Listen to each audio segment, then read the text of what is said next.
colleagues, on my watch it is 9:05, so I think we can start the meeting.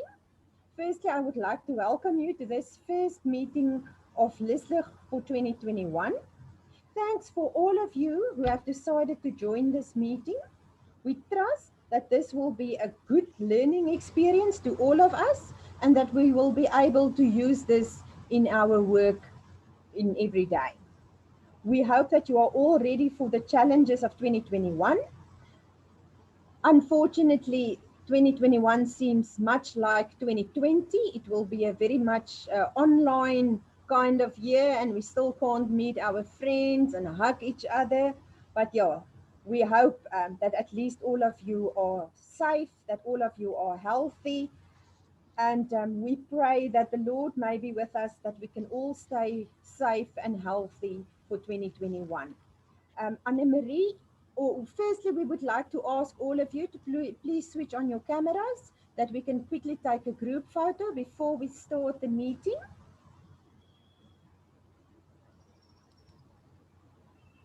So all of you, please switch on those cameras.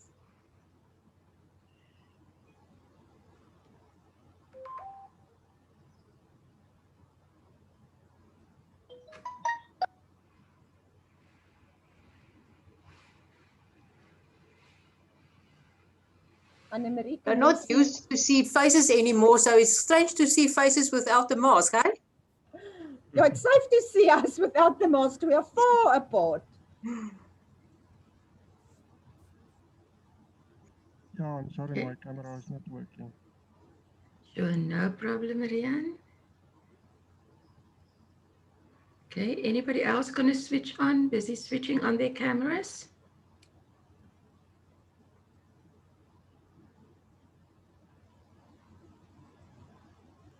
Anne-Marie, you must just warn us when you're going to take the picture, so at least we can smile. Okay, right. Big smiles, everybody.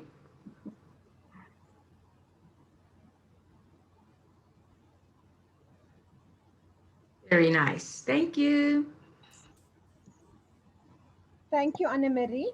I hereby would like to thank Erna and Anne-Marie from Head Office for all the arrangements, and Mr. Randall Pienaar for the willingness to present this interesting topics to us today. Erna, I would like to hand over to you. Will you please introduce Mr. Randall Pienaar to the attendees? Thank you. Good morning to all of you. It is my pleasure to welcome Randall once again to a LiSLIG or LiSLIG workshop. I know some of you will know him because we've used him in the past for workshops. So thank you again, Randall. Just some background to Randall for those of you who don't know him. Randall is employed at the Free State Department of Education as a Deputy Chief Education Specialist, e-learning at the Provincial Head Office. As part of middle management in the department, he is responsible for ICT skills development of teachers and office-based educators in the province, coordination of training initiatives for technology integration in teaching and learning in the 5 districts of the department, development, structure and present training content based on ICT needs of the teachers.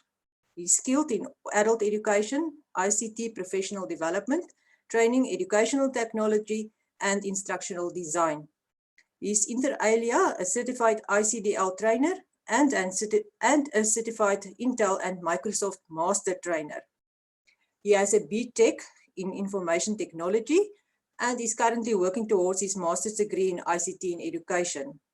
He studies the topics of educational reform, ICT practices and policy development, learning design, communication technology for assessment, learning ecosystems, and educational research. In 2017, he was awarded by the University of Johannesburg as one of the top 3 passing with distinction in a 6-month credit-bearing course focused on managers in e-education across South Africa. In his free time, he is a freelance training facilitator in various education milieu to advance the adoption of technology for teaching and learning. As you can see, this proves his own words, I am passionate about technology-enhanced teaching and learning. Thank you, Randall, and then over to you. Thank you, Erna, for the lovely words. I'm not sure you're speaking about me there, but Welcome, colleagues, to the training session at the host. I sincerely hope it's going to be a learning curve for you. The topics that we have chosen are topics that I consider to be worthwhile knowing, because it's tools that you can use to improve your own productivity in whatever environment you work in. So let me just share my. We're going to start the. What I would like to ask is that I'll give you an overview of what we're going to do in my presentation, and then when we have completed a specific section, we're going to allow a few minutes for questions and answers at the end of that section, and then move on before we move on to the next section. So if you have any questions, or if there's anything that you unclear about, then you can just jot down a question, and we'll handle the questions at the end of each session. Okay, let me just share my screen quickly.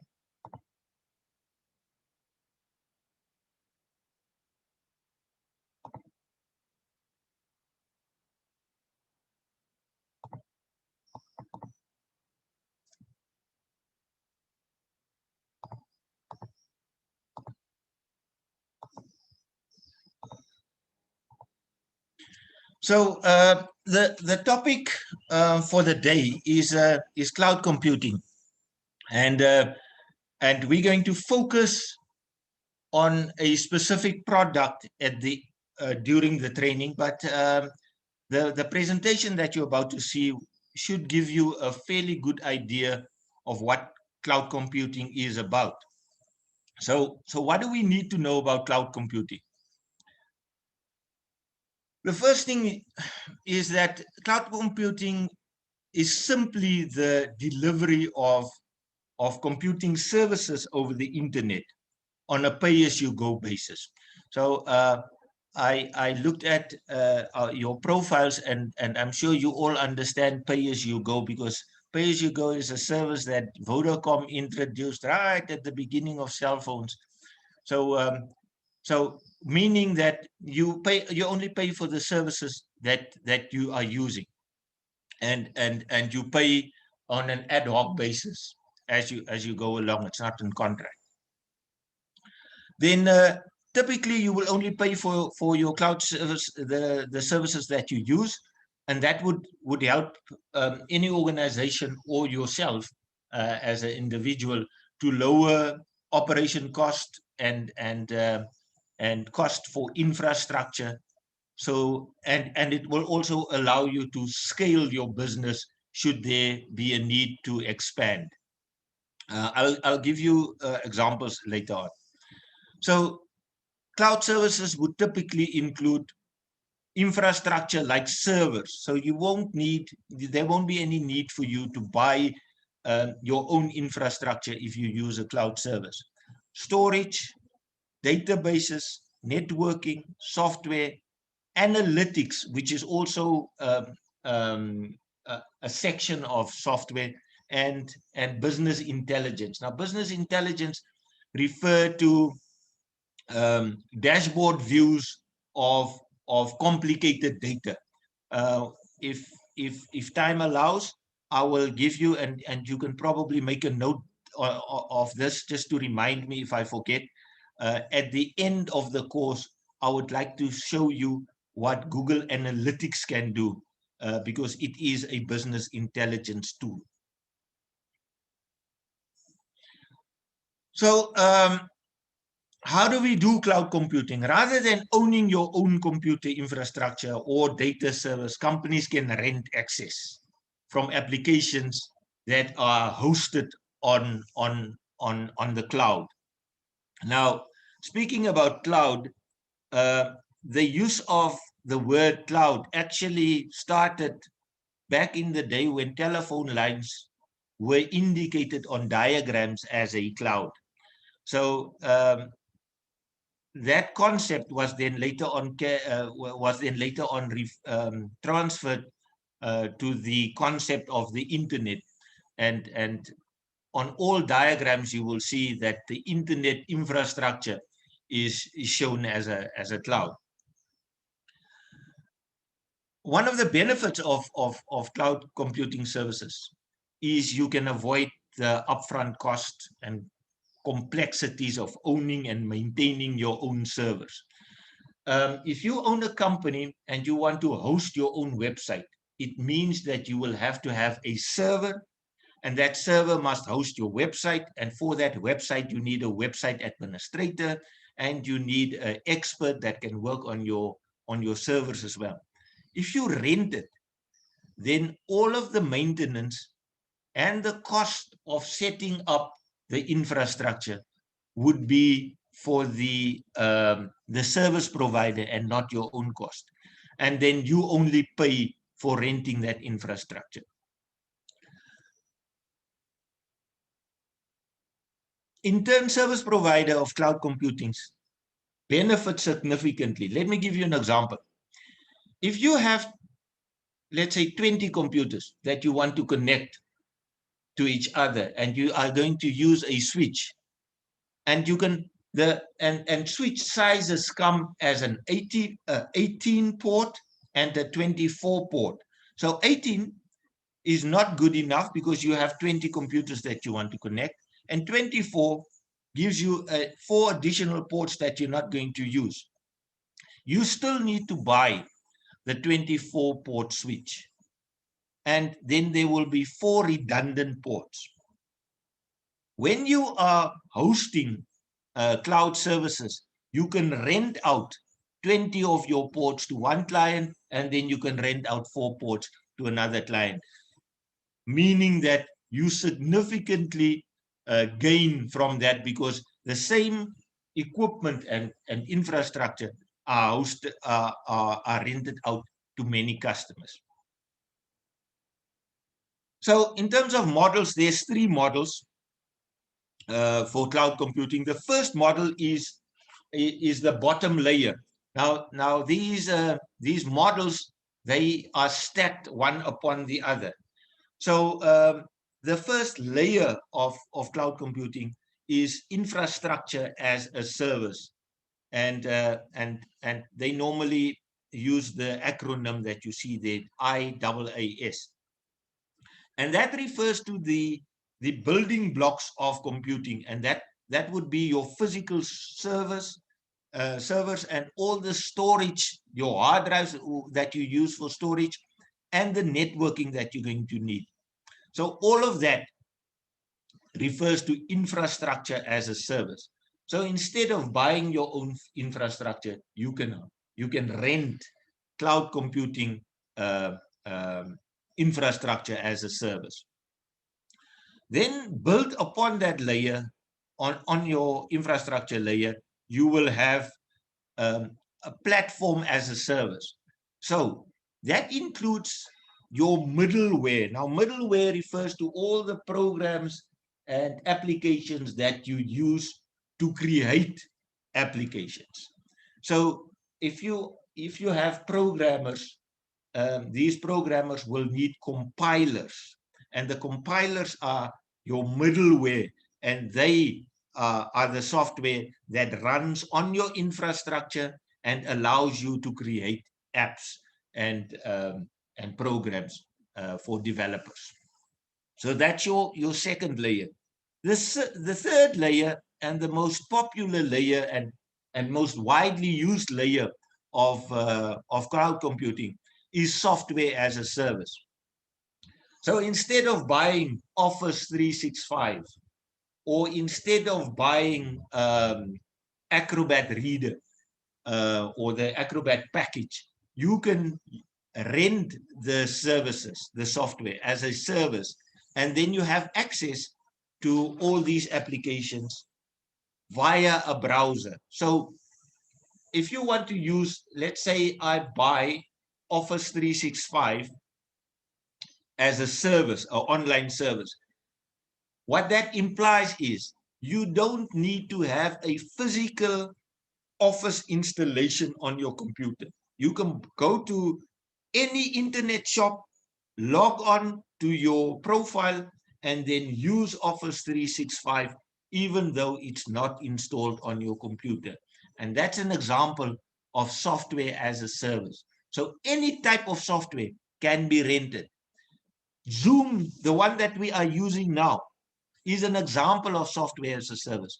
You don't have to install the Zoom app. You can use your browser and attend a meeting via the online services of Zoom. And that's a typical example of software as a service. So those are the three models of cloud computing. You have infrastructure that can be rented, you have platforms that can be rented, and you have software or applications that can be rented. Now, these three layers of cloud services are hosted in, typically, they are hosted in three different types of environments. Now, so let's look at the environment. So the first type of environment is a public environment.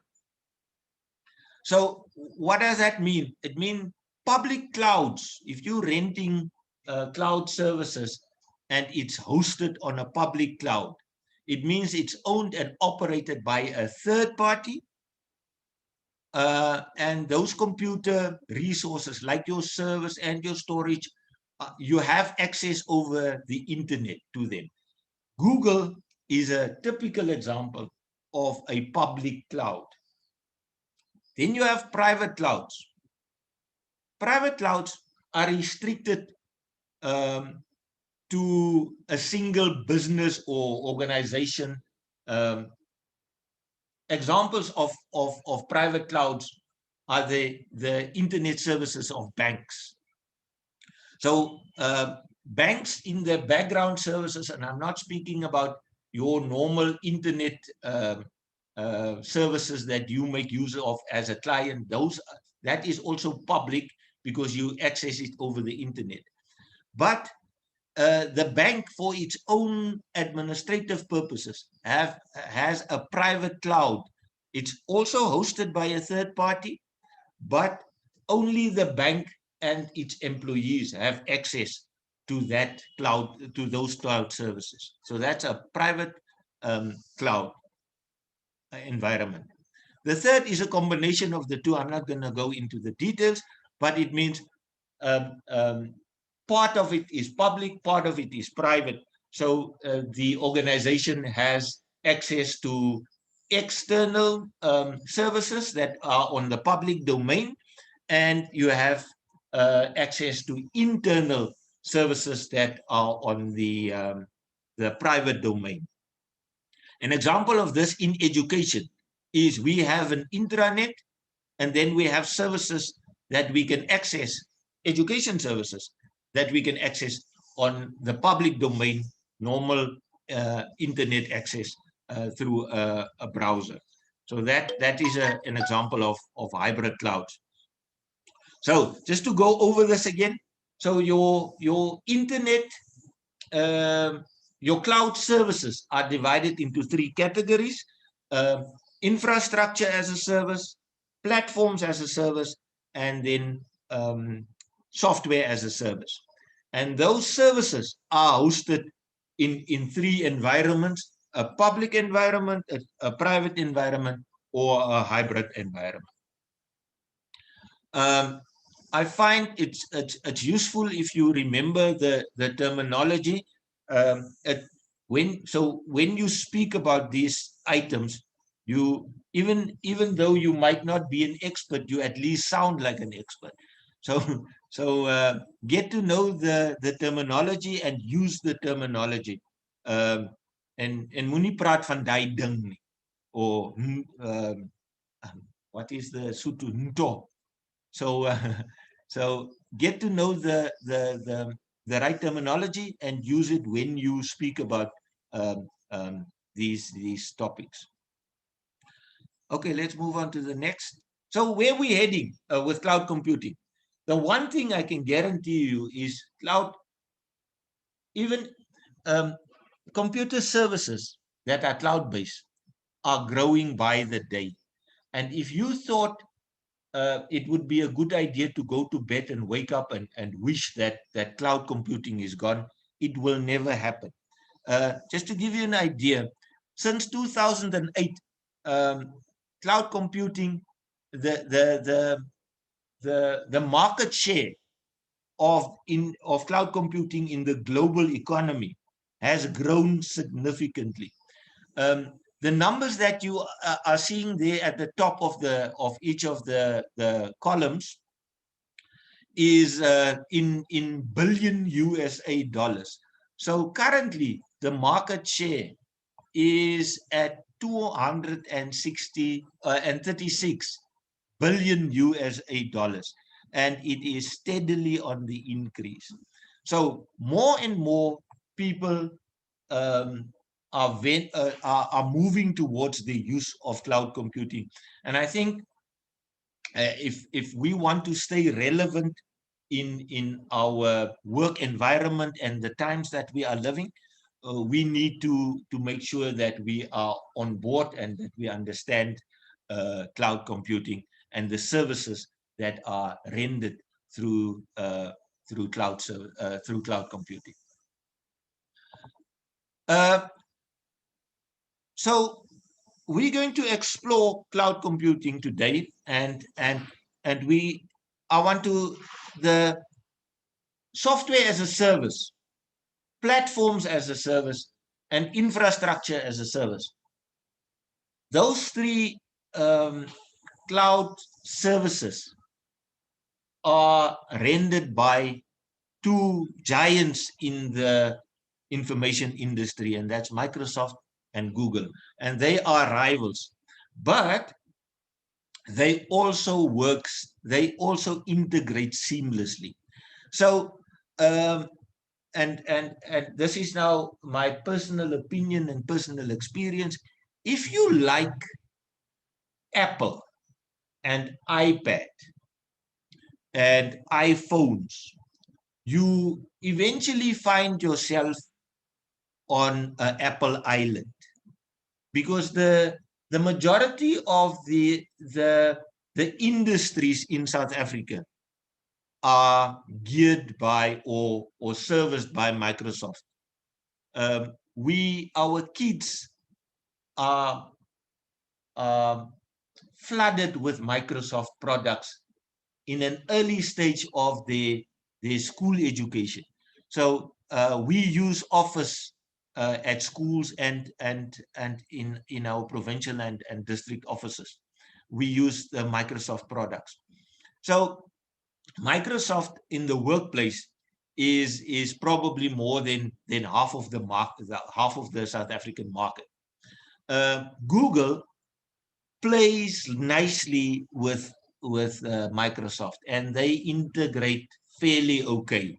So they are compatible, Microsoft and Google. Whereas iPad, well, I normally say there's an exclusive area here in Bloemfontein called Woodland Hills. If you use iPad, you are in Woodland Hills, because you will obviously need to get all of your other devices as Apple devices.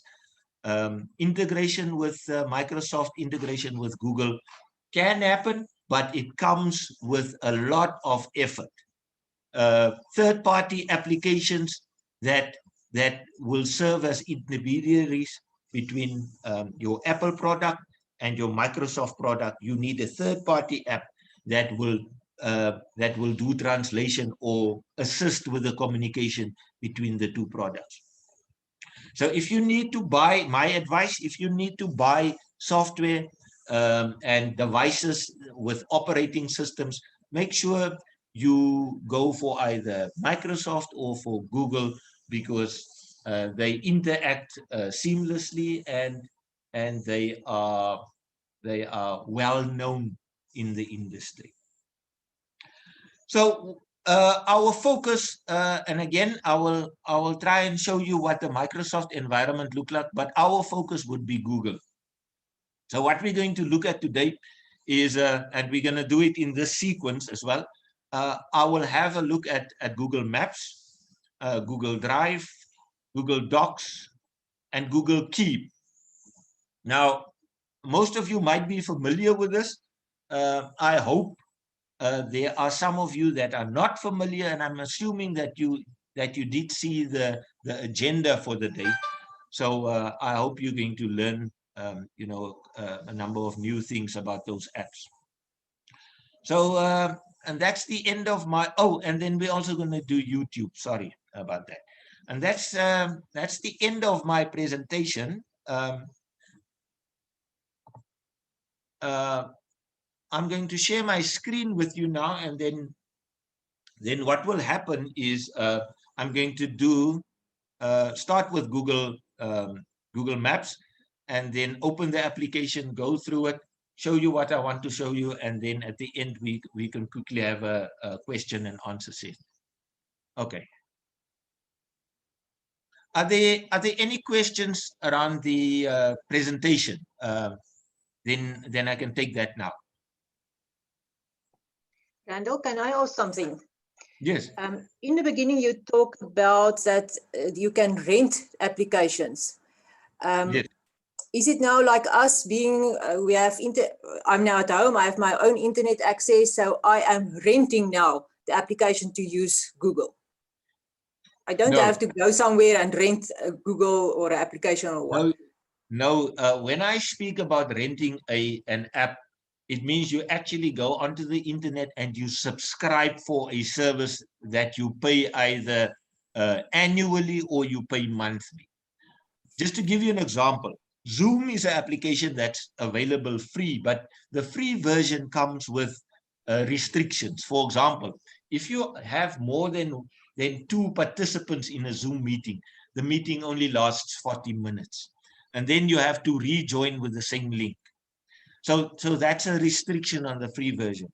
If you purchase the services and you subscribe for a year and you pay, then all those restrictions are lifted and you have the full functionality of the application. And that's what I mean by, renting software. So Zoom does not need any installation. Zoom can be completely done online. So the desktop app that we install on our computers is just to ease the use of the application. But the entire application, the scheduling of meetings, the sharing of presentations, muting and cameras on and off, all of that can be done via your browser. Does that answer your question? Yeah, thank you very much. Okay, any other questions? Okay, let's move on. Just want to... Can you all see my screen?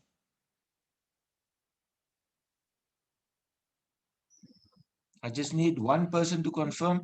Yes, I can see it, Google. Thank you. Okay, thank you. So what I want to let's start. So Google is mostly a free service, and what very little people know is that when you create a Gmail account for you, which is the email service of Google, the G for Gmail is actually Google Mail. So when you create a Gmail account, that Gmail account that you create gives you access to a lot of other Google applications and a Google platform that very little people use.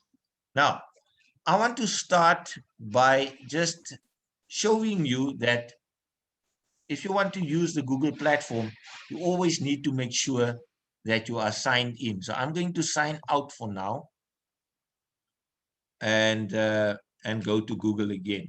So if you signed out, you will notice that we don't have a profile icon in the top right-hand corner of your browser. So the first step for you to make use or effective use of your Google products is to make sure that you sign in to your Google account. So I go to Google, click on sign in, and then I select the account that I want to sign in, that I would like to sign in on. So I'm going to use randallpienaar@gmail.com to sign in. I click on it. It's going to ask me for my password. You type in the password. My computer, the password is saved on my computer. And then you can just click on next. And in the top right-hand corner, you will now see my picture there, and you can see I am now signed in to my Google account. Once you've signed into your Google account, you have access to all Google's products in your account. Now, the first thing that I want to show you is the Google Suite or Suite. I never know how to pronounce that. So is it a suit or suite? But in any case, Google Suite recently, and I'm very thankful for that, changed their name. And their name is now the Google Workplace. So I'm going to Google Workplace quickly. Google Workspace, sorry. Google Workspace. And there you can see Google Workspace, workspace.google.com. And I want you to take early notice of the internet addresses that Google use. They will always take the product name and put it in front of google.com. So there you can see the address for Workspace is workspace.google.com. I'm going to open that. And then I'll quickly give you an overview of what the Google Workspace is. So what is included when you get your Google account? These are some of the products that you get with your Gmail account. With your Google account. You get Gmail, that we use for email. You get Google Meet, that we use for video calls and virtual meetings. You have Google Chat. Google Chat is a communication services that you can use in Microsoft Teams. Can you see what I mean by Microsoft and Google playing very nicely with each other? So that's and then you have Calendar, Google Calendar.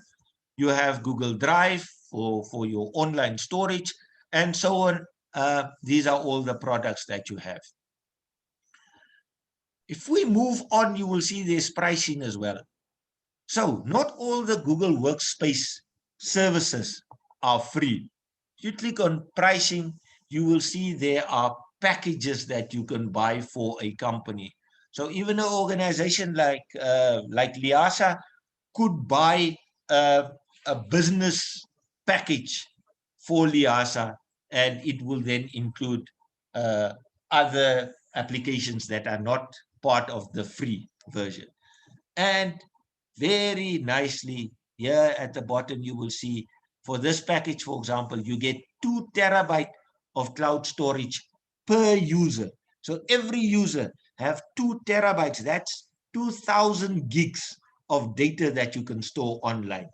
And the nice thing about storing or making your backups to cloud storage is that if your PC gets stolen, or if you drive over it, you forget to take it off the hood of the car and you reverse and you drive over it, you can restore all your documents without having your physical drive, because your backups are on cloud services. So that's the pricing structure. I'm not going to go into that. What I want to show you is Google Resources. Now, if you click on Resources, you will see there are 2 spaces that I want to explore with you.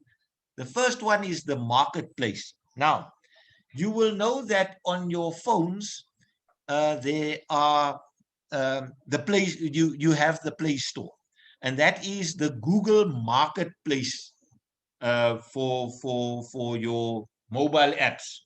So on Play Store, you get your apps. Then Microsoft has a Microsoft Store,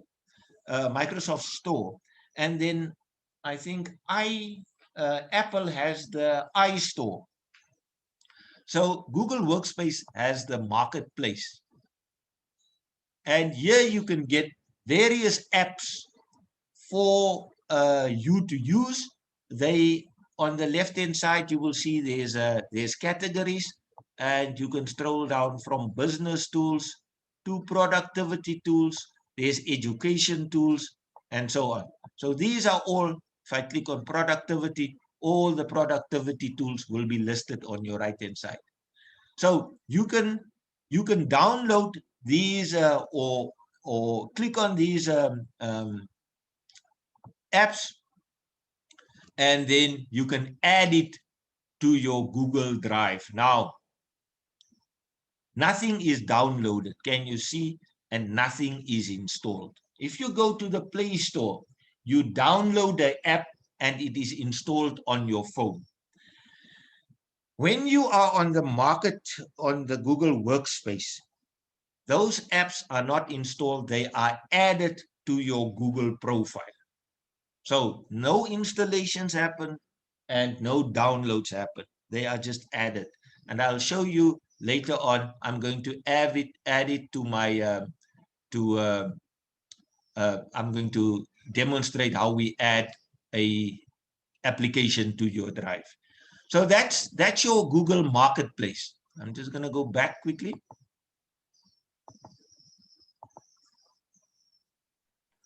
Under resources, you have also training and certification. Everything that we are doing now there is a training course for Google Drive, for YouTube, for Google Keep, for Google Maps. There are training courses and certification for those courses if you complete the training.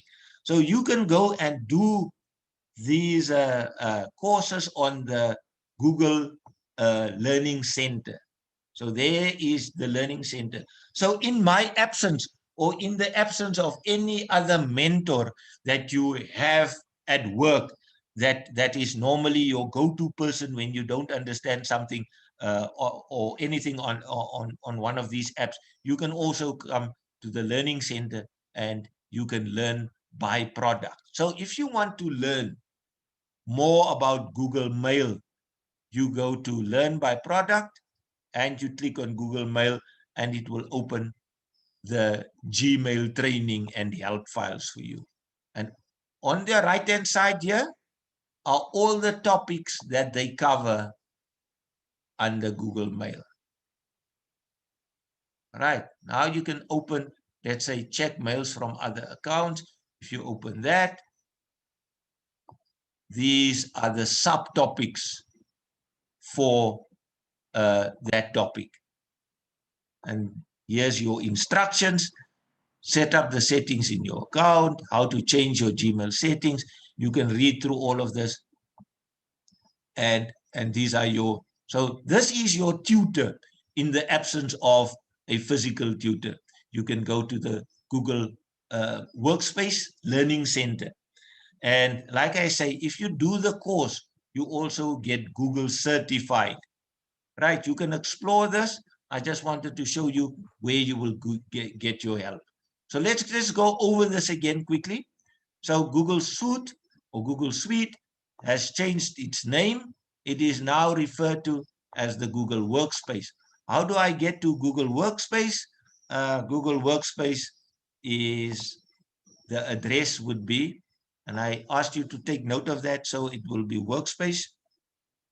workspace.google.com, and that will take you to Google Workspace. Right, and then under Google Workspace, the two things that I want you to remember here is your resources. You get your marketplace, and that's where you get all your different apps that you can add to your Google account. And then there's training and certification where you can get help if you need help on any of the topics.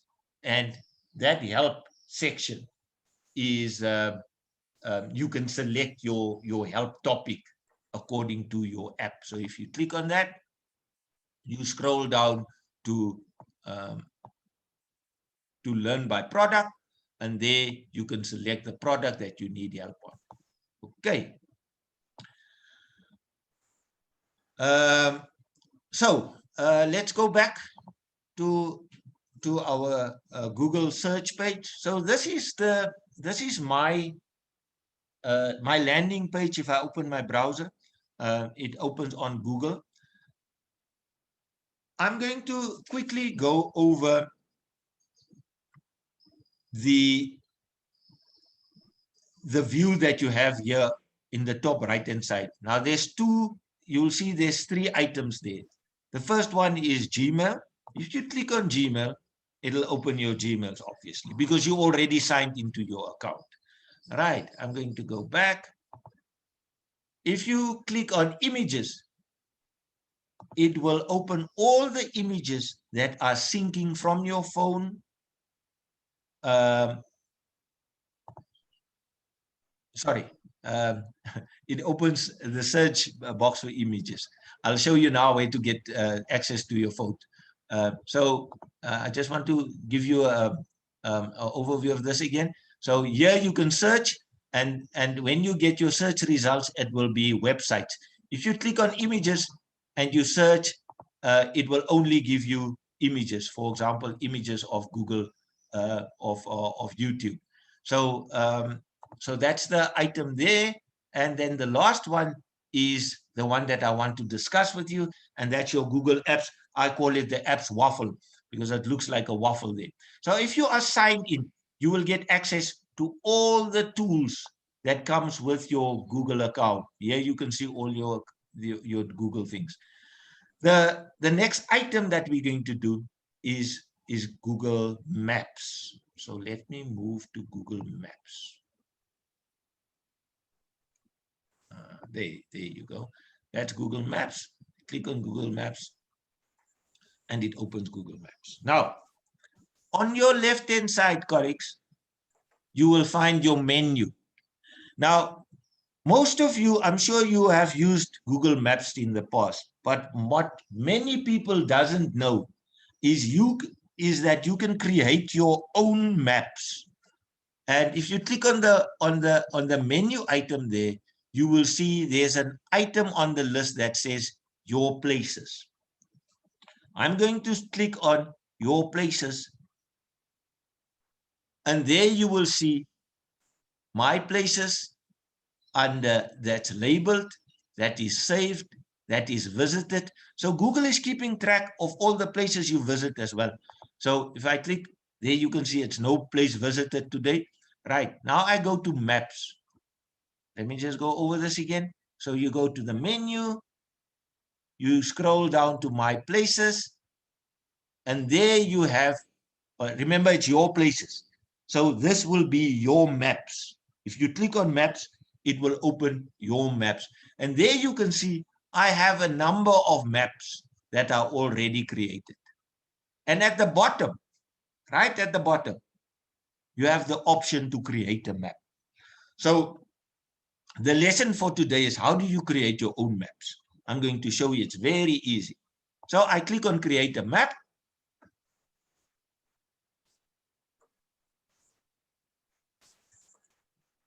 Now you will notice that it says there untitled layer. Now when you create maps, the maps, you can add layer upon layer of information, and then you can take those layers off one by one as well. So every map that you create will have layers. For me, I'm going to create my first layer now, and I've already prepared that layer. And I'm going to show you the layer quickly. The layer is nothing else than an ordinary Excel sheet. Let me just open my Excel sheet for you. Desktop.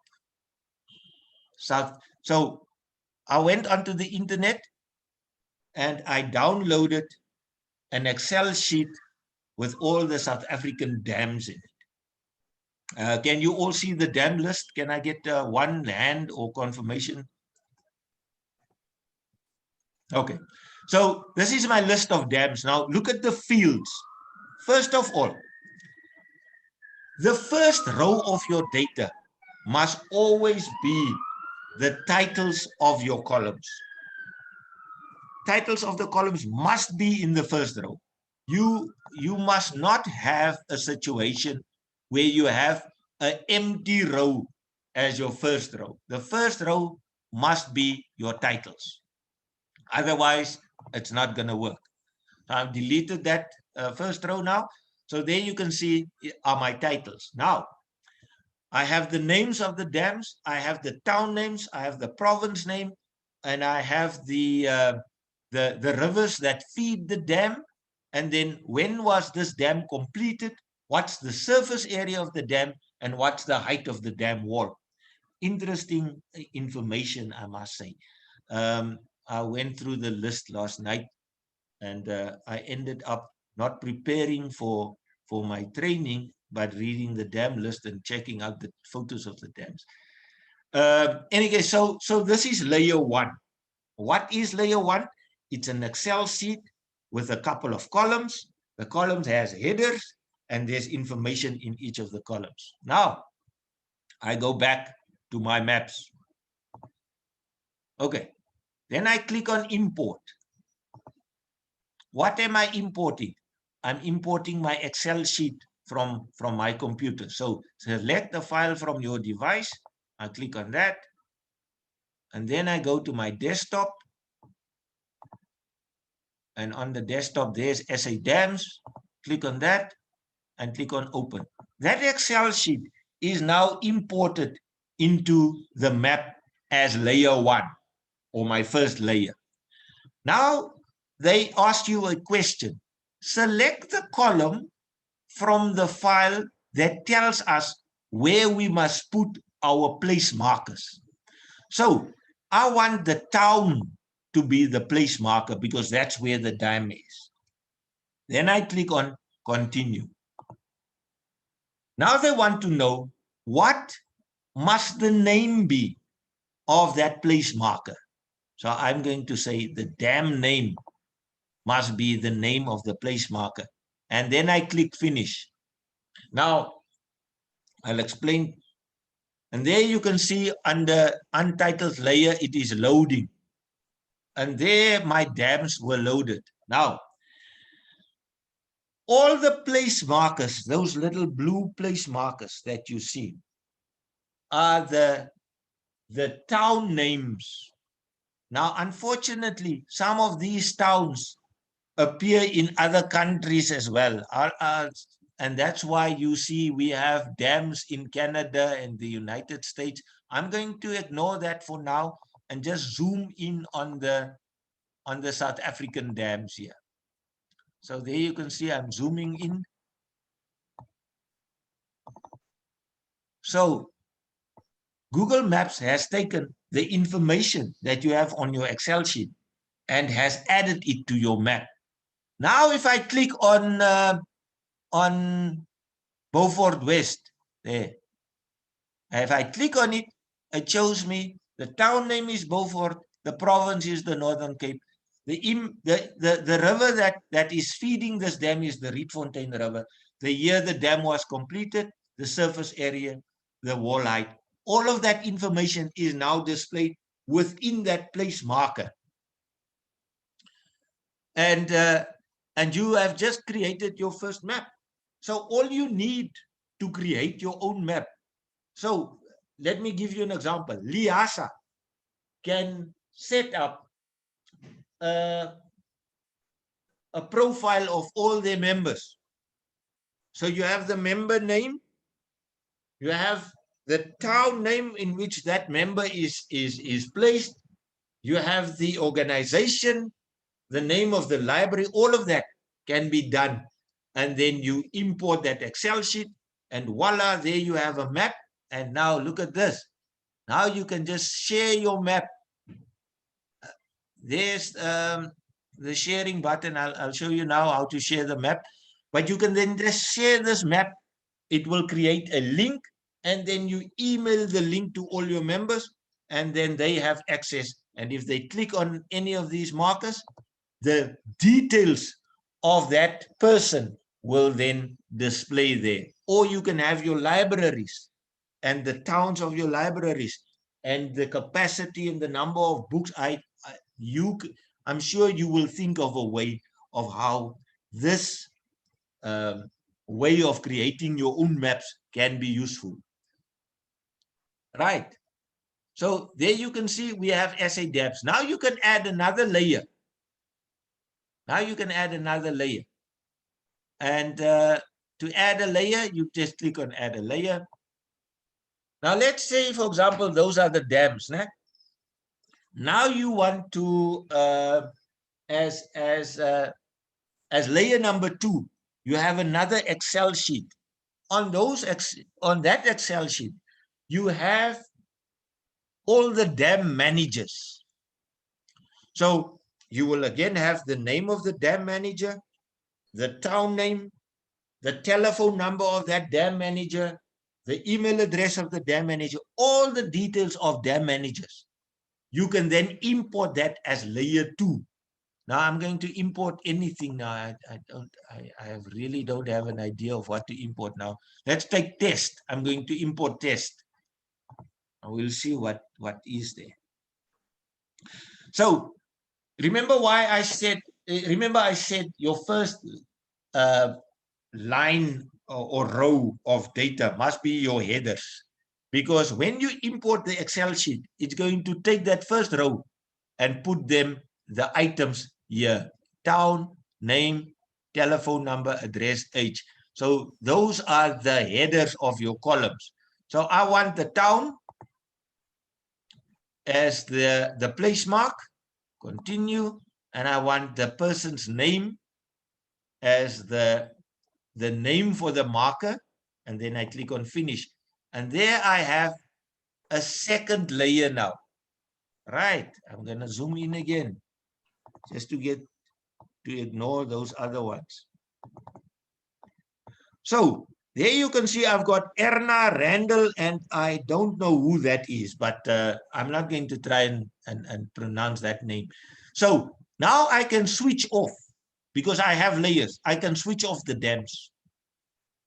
I go to my little dam Excel sheet there and I untick that layer and it switches off.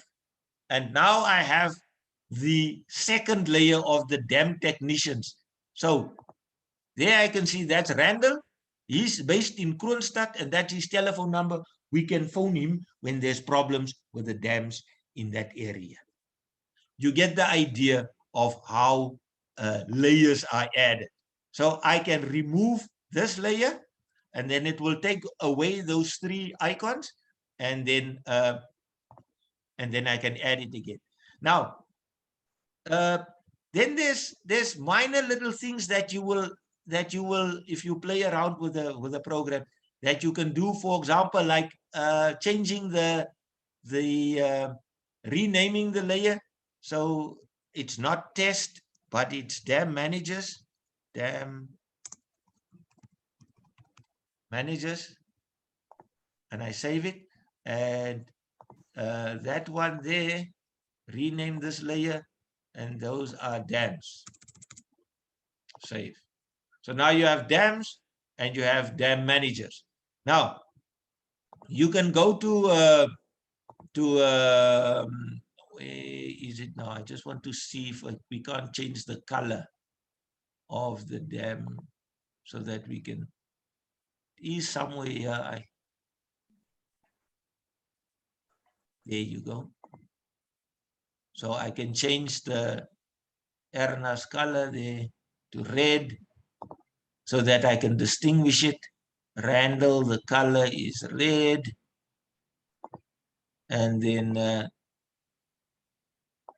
Mr. whoever this is also red. And there you have. Now you can distinguish them. This will be layer 1 and layer 2. So I'm removing layer 2 and there you can see the red dots are gone. I'm adding it again and there. So in this way, you can add layer upon layer upon layer. I can do another layer, add a layer, and with this layer, okay, no. Let me show you something else. You already know how to add a layer. Let's delete this layer. Delete. I can do a route. So I can add a route, add directions.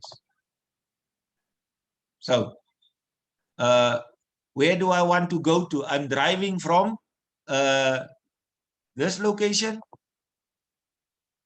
to that location. And then it adds a route for me. Right. And that's another layer that was automatically added. So now you have 3 layers. You've got the dams. So I'm going to take the dams away. There the dams are away. Let me just zoom out again. There's a little minus button on your bottom right-hand side where you can zoom out for.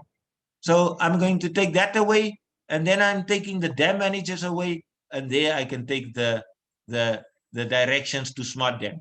So all of these can be added one by one on layers, and in that way you are adding. Now let your mind go, and when we have our little discussion now, think of how you can use this. Think of how you can use this. Let me just put my phone on silent here quickly. Sorry about that, colleagues. Think of how you can use it in your organization, and then we can have a few ideas. And colleagues, that's basically it. That brings me to the end of my maps. Let's just go over how you got here. So I'm going to close everything and close it there as well. So we were on Google. Here I went then to my little waffle, and on my waffle I see all the apps that I can use, and I decided to go to Maps. And then in Maps you have a menu on your left hand side. There's my menu. So you click on the menu will open. Then you go to your places. Now when you click on your places, there are 4 categories of places: labels, saved, visited, and maps. So I have my work address that you can add here, and then you save it, and then you can have your home address. You can add it and you can save it. So when you are working on maps, your work and home address is already saved on Google Maps. So if you want to work out the route to Joburg or Johannesburg from your work address, you just click on work address and it will know where your work address is. Any case, so then we went to Maps, and then on Maps you can see there's an untitled map that was done on the 11th of February. That's the map we just worked on now. But there's also other maps. Google CS schools. So those were schools that was in a project that I managed. So if I click on that, you will see there's my 1, 2, 3, 4 schools. So if I click on this school here, it's Universitas Primary School, and here's all the details of Universitas Primary School. I can go back. I click on Atang. I think that's Atang. Yeah, that's Brebner. But in any case, there's all the details. So when I want to contact the schools, I don't have to go and search for things. I have my project map here. So my project map has all the details of the school. I don't have to run around. So you can organize your life by creating maps for yourself. Let me just go back. And there I have my untitled map. And there you can see it's my dams with the red and the blue. And you also see A and B. A and B is our our route that we have. All right. Last thing, how do I now take my untitled map and save it with a name? Well, you can just go back, and this untitled map, sorry, where do I do the names now again? Open in my maps, and then untitled map. There you can see untitled map. I just click on the little menu there. Oh, and the default icon for menu items is either the 3 dots for drop down list. Let me just where can I do rename?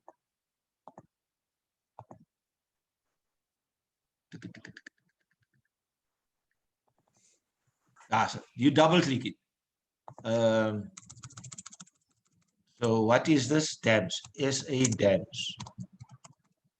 Save it, and you can do a little description if you want to.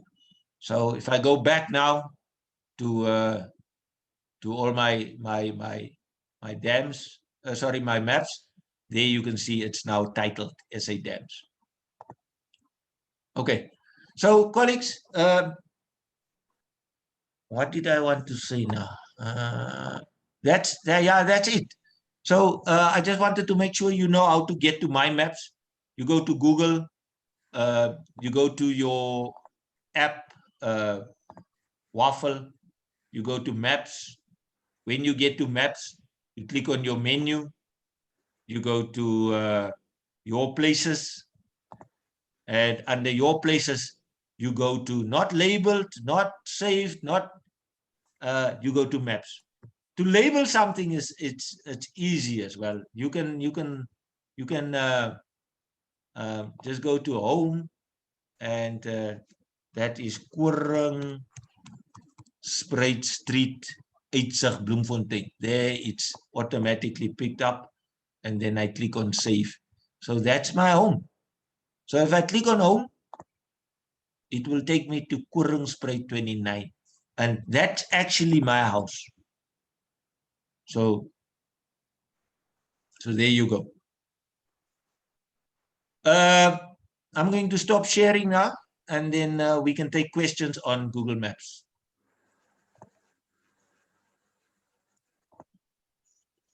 Randall, you said you will show us how to share a map. Oh, yeah. Excuse. Let me just get my sharing back up. Share screen. There we go. Let me just go to my maps, your places, and then go to maps. Now, when you're here, you can click a dam. I'm going to open it in my maps. There's the dam open. And there you have the share button next to preview. Remember when I clicked on open in my maps, it means you are seeing your map in edit mode. In other words, you can make changes to your map. You can add layers, you can rename, you can add routes, and so on. When I click on preview, I see the map the way other people will see it when they get my link. So that is the preview. You with me? Okay. I'm going to close the preview now. So make sure you are viewing the map in my maps. And then you click on share. And then you type in the email addresses. Let me just get email addresses from there to there. I'm just copying all the email addresses of you guys. And then I enable link sharing. And then I copy this link. Can you see it there? I copy it. There it says link copied. Now I go to my emails. Can you see my Outlook opening? I just need a hand. Okay. Then you go to new email. I paste the link. There's my link. There's my link.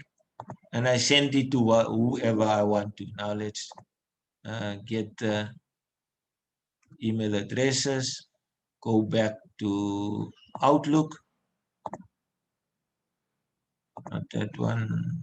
Where's my email now? There's it. And then I paste the email addresses. And then I'm just waiting for it to recognize all those email addresses. And then I can click send. Oh, come on, man. Okay, I'm just going to do one now.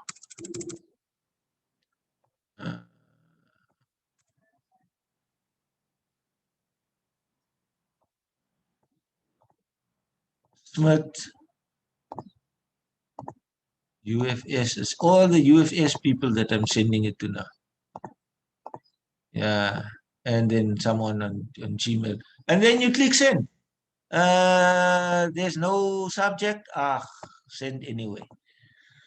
And colleagues, you should be receiving a link to my map now, and that's how you share your maps.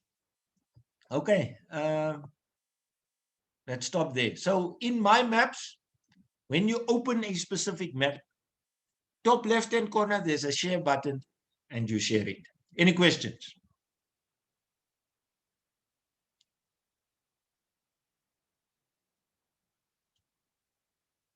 Comments? Should we rather stop and go home, or do we continue? Please continue. Okay, if there's no questions on that, any ideas of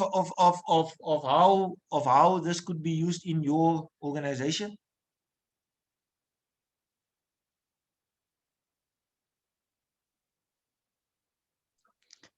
Definitely a good map if we want to figure out where all the libraries and the LiSLIG branches are.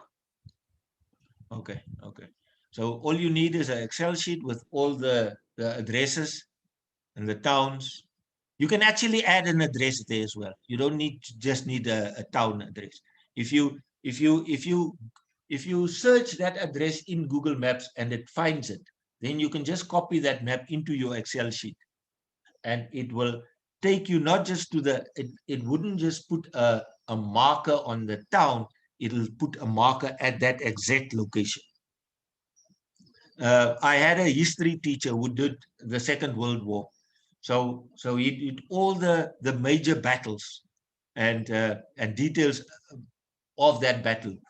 Which countries was fought in the battle, when was it fought, in which areas was it fought, and who won. And he did a whole thing like that, a whole lesson just on Google Maps. And all he did was, all the information of his lesson was actually captured in all the place markers. So he could do the whole lesson by just focusing on his map, and he gave the link of the map to the kids. Okay, let's move on. What is next? Let me just see on my presentation what was next. Google Drive. Okay, so let's go to Google Drive.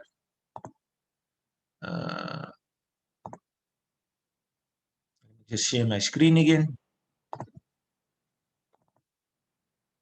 So when I just want to close all of these things, don't save. Okay.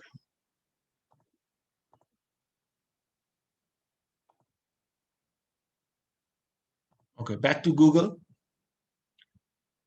Important again, always make sure you are signed in. You must be signed in, right? So if you signed in and you go to your waffle there, you will see Google Drive there. And Drive is our cloud storage, but it's actually a lot more than that. Drive incorporates other apps as well, and we'll have a look at that now. So if you click on Drive, it will open Drive for you. Now, another way of getting to Drive, I'm just going to close it again. Go back. Another way of getting to Drive is typing in the URL for Drive. Now, remember the structure of all the Google addresses. If you want to go to Drive, it will be drive.google.com. And it will open Drive for you. If you want to go to Workplace, it will be workplace.google.com. If you want to go to Forms, it will be forms.google.com. If you want to go to Sheets, sheets.google.com. So the naming convention for the address will remain the same always. So that's the easy way of getting to your Google Apps. But the other way of doing it is going to your app waffle and then clicking on Drive. So this is my Drive. Now let's do an overview of Drive. Drive has a menu on your left-hand side. So you will see there's my Drive, and there is shared with me. Whenever documents are shared with you, you will find them in the shared with me documents. Now let me explain that to you. That means that the documents in this folder are not your documents. You are not the owner of the document. You might be a collaborator on this document, but you are not the owner. Now, when you collaborate on a document, there's three options. You can either have read writes on the document. You can have, and yeah, it's two options. You have read or you have edit rights. So if you have edit rights, it means you can change the document. If you have read rights, it means you only have access to the document. You can download the document, and then you can make changes on the downloaded version of the document. But the online document, the online version of that document, you don't have access to that except for read access. In other words, you can only view it. Right. If you want to make changes to the document, you have to download the document to your computer and then make changes on the offline version of that document. So my Drive are all the documents that you own and created or saved. Shared with me are the documents that has other owners, but you either have read or edit access to that document. Recent are all the documents that you recently worked on. Can you see dams are there? So even the maps from my maps are actually stored on your Google Drive. And there you can see I also opened Google, the CS Schools, that project of mine. So those are documents that I recently worked on.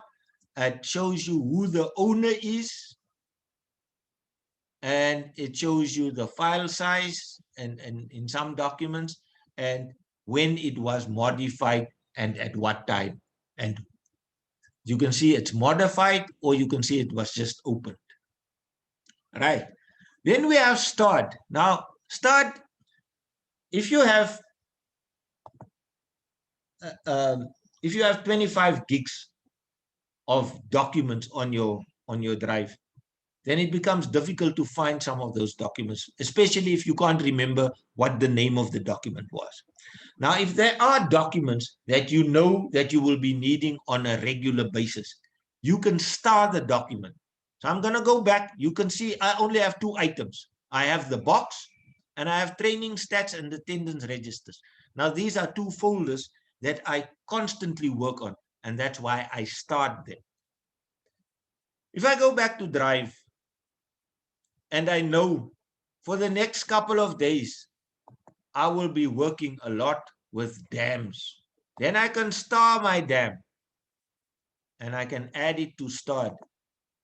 So if I want to work on important documents and I have started them, I can just go to start, and there you can see it keeps all the important documents readily available. You don't have to go and look for documents because they were started.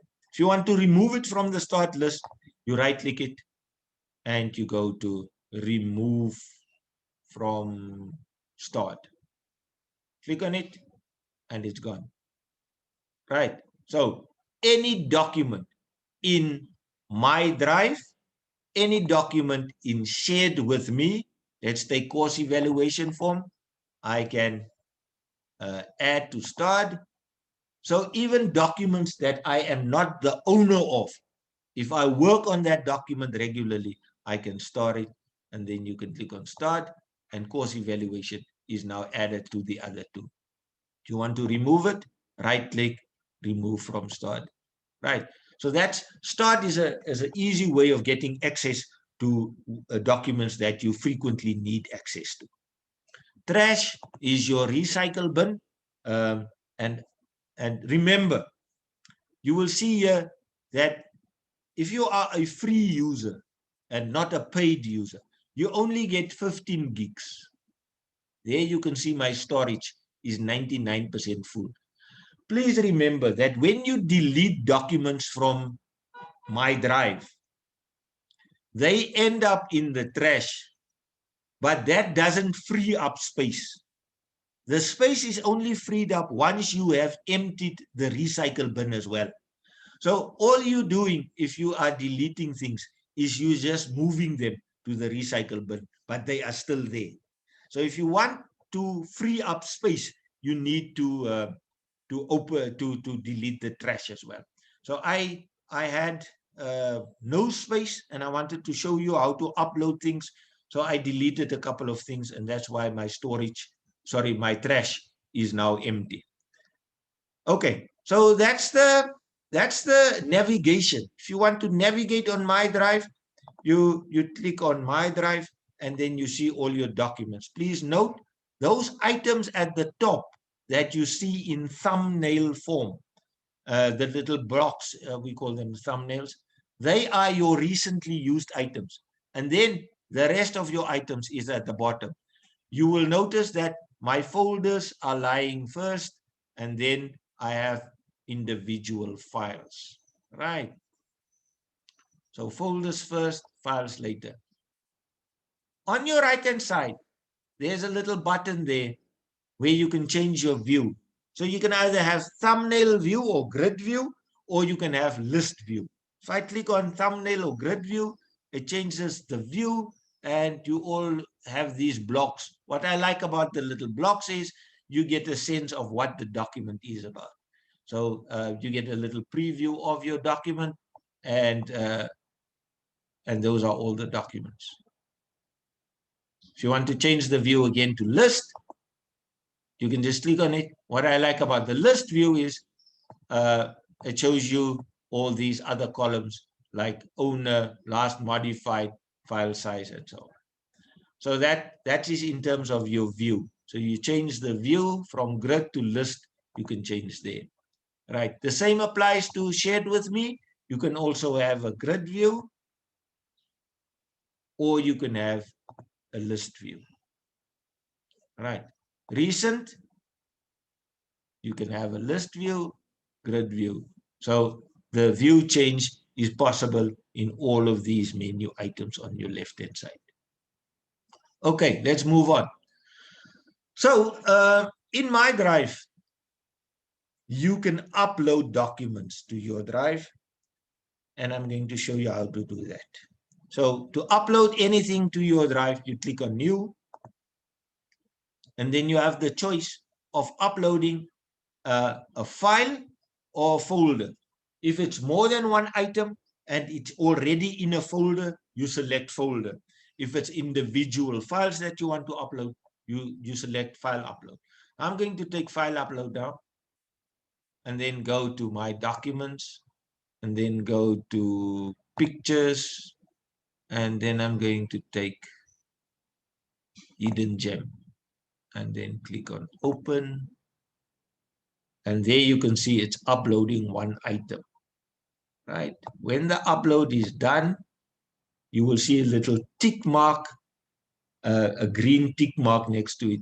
It means the item was uploaded. Now, to see your item, you just go to, I'm just going to go to list view again.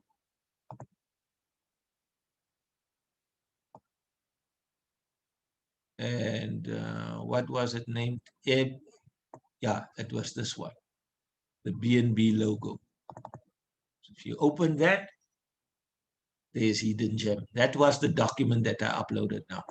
If you want to upload a file, you click on new, you click on file upload, you navigate to wherever that document is, and you upload it. It's cancelled.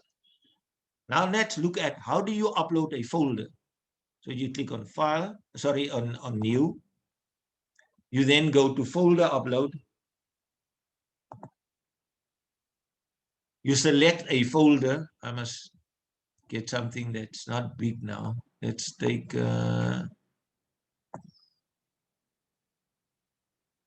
documents.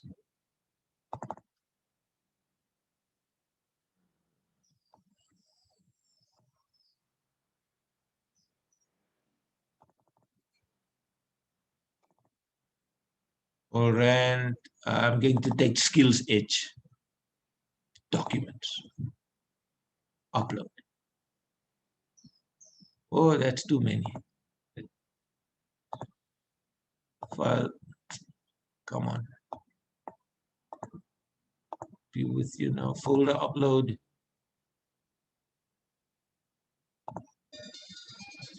Monthly reports. I'm just going to upload monthly reports.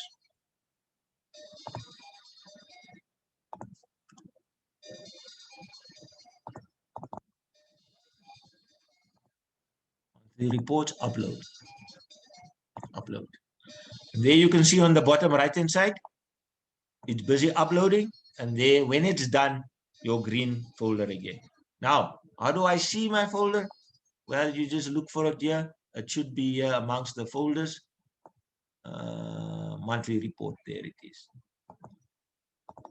Open it, and there you can see the template that was in that monthly report. Okay, so now you know how to upload a folder and how to upload a file. How do I create in my drive? How do I create a new folder? So to create a new folder, you go to new and you click on folder. And then you give that folder a name, and that would be nonsense. Right? And then I create the nonsense folder. Okay? And there I've got my nonsense folder. Now I can take monthly reports and I click and I drag it onto that folder and I put it in nonsense. And then I can take, what was that other document that I used? This Airbnb thing. I can drag it up.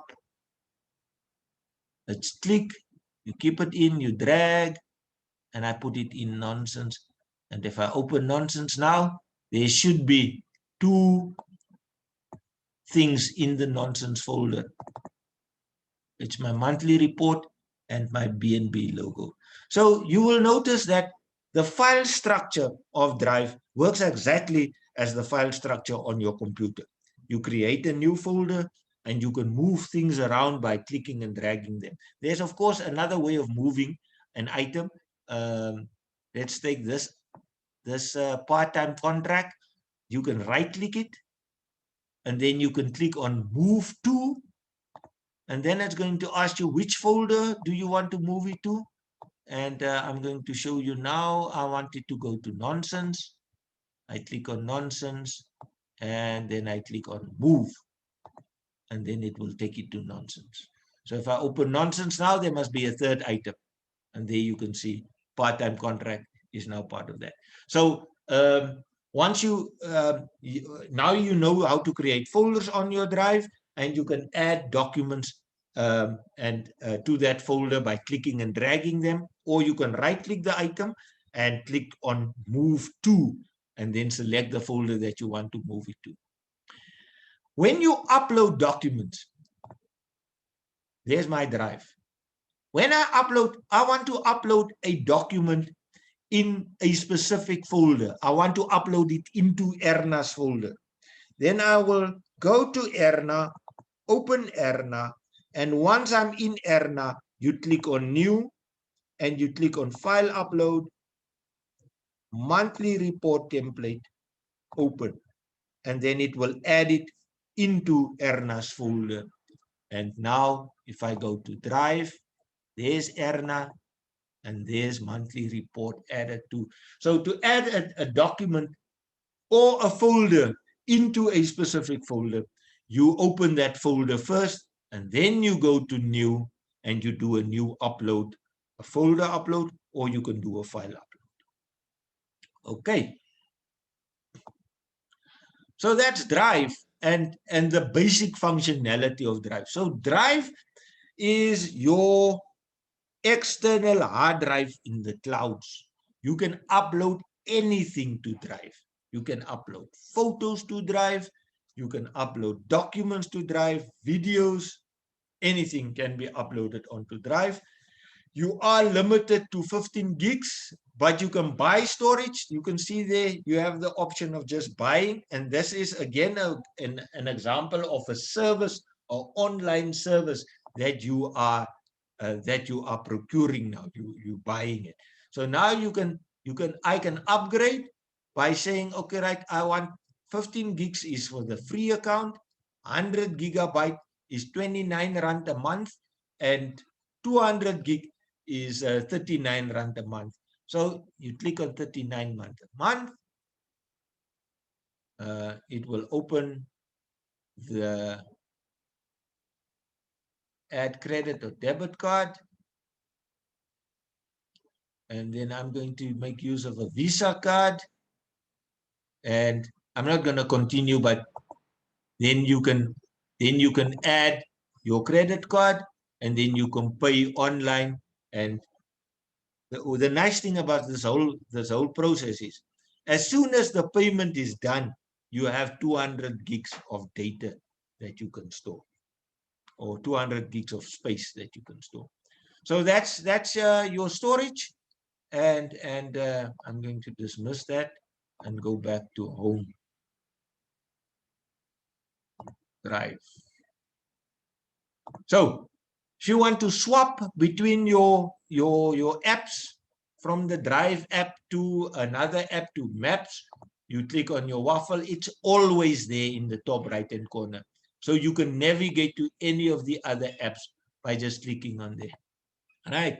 So that's your Drive, colleagues. You can add files, you can add folders. You have a My Drive, you have Shared with Me. So so if anybody sends you a notification that a document was shared with you, and you click on that link, it opens that document for you. Where is that document? Don't look for it in My Drive. Look for it in Shared with Me. It will be there. Okay.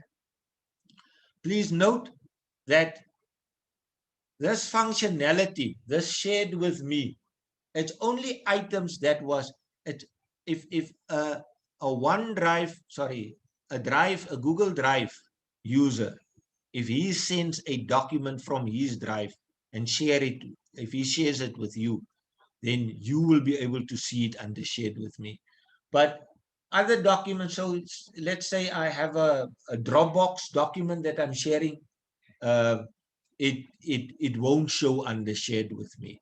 Only documents that was shared from other OneDrive from other Google Drive documents or Google Drive platforms will show in Shared with Me. That's basically it in terms of Drive. I've shown you how to do a little bit of navigation. Right click. If you want options, if you want to know what can I do with this document, just right click it, and you will see from the menu what your options are. Okay. Let's stop sharing. Are there any questions on Drive?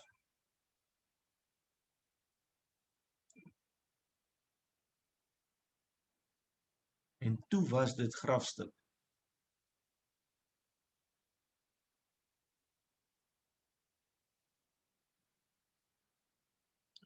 No questions? Okay, let's move on.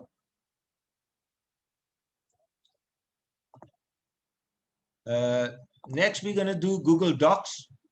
That would be a very quick one. I'll show it to you from Drives, but I can also show it for you from the URL, the standard URL. So, if you want to access Sheets, Google Docs, then you go to Google, and in the address bar, you can type docs.google.com. Again, the URL structure is exactly the same, or the convention is the same. It's the item that you want, and then .google.com. And that will open docs for you. All right. Now, these are all my docs. Now, it's the same docs that you saw on Google Drive, but it doesn't include photos now. It's only documents. So this is an exclusive view of your documents, right? On the left-hand side, you have a menu, and that gives you access to your, and now you have to remember that this is not Word and Excel and PowerPoint, but it is the Google equivalent for those apps. So Docs is Word, Sheets will be your Excel, Slides would be PowerPoint, and Forms would be Forms. So at least there's a correlation between the two names of the Microsoft product and the Google product. So that's Docs. If you want to go to Sheets, it'll only show you your Excel documents. That's on your Drive. And then if you go to Slides, only your PowerPoint presentation that's on your Drive. If you go to Forms, only the forms that you have on your Drive. So there you can see is where's Liasa? That's the form that you created to register for this training that we created for you, that you completed. So again, on the menu, you have access in Google Docs. You have access. This view gives you access to all your Word documents. That's all your Word documents, all your Excel documents, and all your slides, and so on and so on and so on. Right, now let's go to Docs. So this is going to be our focus area for now. So if you want to create a new document, you click on blank, and it will open a blank document for you. Now, I hope you see the value of this. You can take any tablet that doesn't have Word and Excel and PowerPoint that installed on it. And then you log into your Google account, you go to docs.google.com, you open a blank doc, and you can now create a document without having the installation on your computer. So all these years, you had access to these tools without having Office installation on your computer. Right. So here you can start typing your document. So it's a normal word processor. You will notice that the layout almost looks like the Microsoft product layout as well. What I want to demonstrate to you is the additional options that you have, right? So the first option that you have is to share this document with someone else so that you can collaborate with this document. All right. Now, I'm going to share this document and I want to share it with Erna.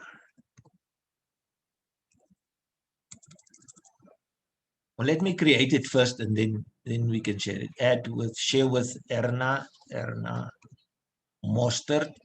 Erna, I hope you have access to your email now, because I'm going to send it to you and I want you to open it so that people can see what we're going to do here. Meanwhile, I'm going to put in a table, insert a table, and in this table I will put in Erna, and here I will put in Randall. Erna, just give me the thumbs up when you've opened the document.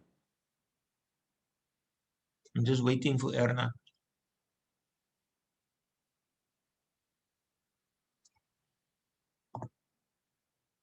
So in Google Docs, you have the option of collaborating with people, and up to 20 people can work on a document at the same time. So I'm sharing this document with Erna as soon as she has it open and she starts working. I want her to fill in. Let me just add insert the row above. So that would be name, and that would be telephone number.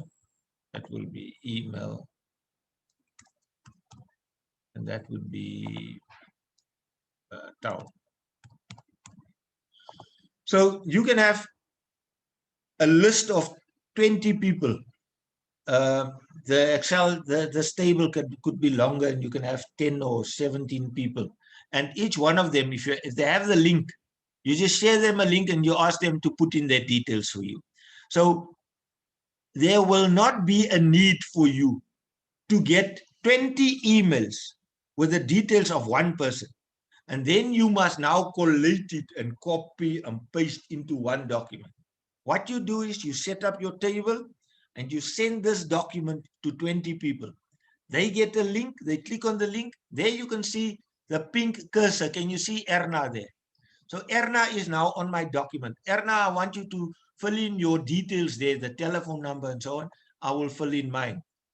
So as the person is typing, you can see this is Erna that is working there. And that way we can add the details, we can share it to other people as well, and they will then do the same. And in that way, you can have 50 people completing one document in no time without the burden of collating things.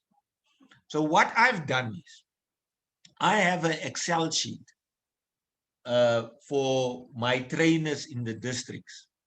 So each trainer has access to this document. And at the end of every month, they fill in their training stats. How many people have they trained on what? They fill that in on the Excel document. It automatically calculates the number of people we've trained. And with a click of a button, I can submit my report without the burden of collating. So as you train, you fill in your training stats. And like I say, we collaborate on the document. And there you can see Erna has completed her part. I'm completing my part, and there we are done. So that's the power of collaborating on one document. Now you can decide how you want to use that within your own work environment. The next thing I want to show you is that we have a document version history. So let's say 20 people have access to this document. That means that any one of them can make changes to the document at any time. Now, you can track the changes by going to the version history. So you click on File, you go to Version History, and you click on See Version History. On your right-hand side, you can now see on the date, who did what on what date. So it shows you who worked on the document, the specific times and things like that. So there you can see, name this version. So I can name this version and say, this was not February. I'm going to leave the date and time. And then I said table population, populated. Table populated. Okay, right. So now I know this is the version. Now you can make other additions to the document, and then you realize later on, yeah, but I want to go back to that earlier version of the document. Then you have this earlier version of the document. So I'm going to add something more. Let's go back. I'm going to add an image here, insert an image from, and now you can go to your drive, you can go to your photos, you can go to a link, or you can upload from the computer. I'm going to upload from the computer pictures. Pictures, I want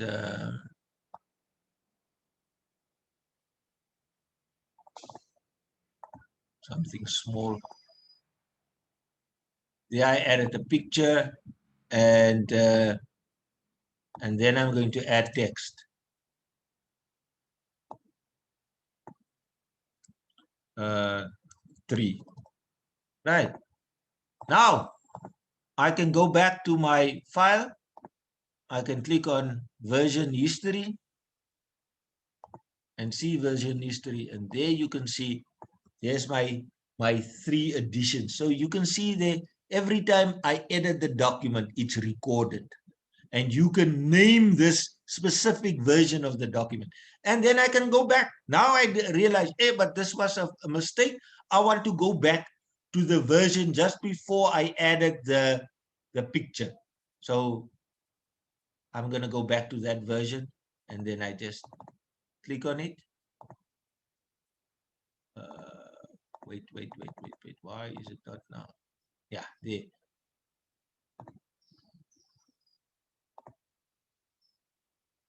Current version. Okay, there. We went back to the version, and you can see the picture is now gone. And then you can continue with this version. You can now save this version of the document, and you've undone, or you undo everything else that was done.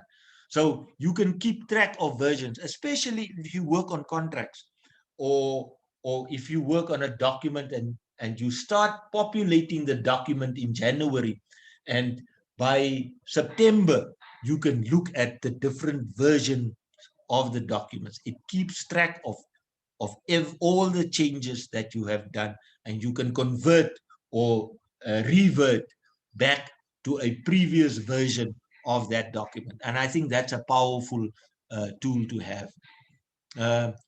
And then you will notice, once you see the version, you can then click on restore this version. It will then take the document in its current form and restore it to this specific version that you have in view now. So if I click on restore this version, your current document will revert to the version today at 10:45. Then you click on restore, and there you can see all my pictures are gone, and I'm back to my table. Okay, I think that was the rest of docs works exactly the same as Word. There are other functions as well, but normally we reserve 4-hour training, or I reserve 4-hour training just for docs. So I'm just giving you a sneak preview of everything and things that I think that are very nice. So that's all I wanted to show you on Word. So I'm just going to go back and we look at how you access this again. So you can access it by typing that address, only the highlighted part, docs.google.com, and it will bring you here.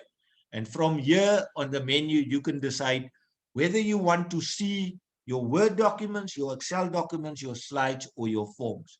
Remember, when you open Drive, you see everything.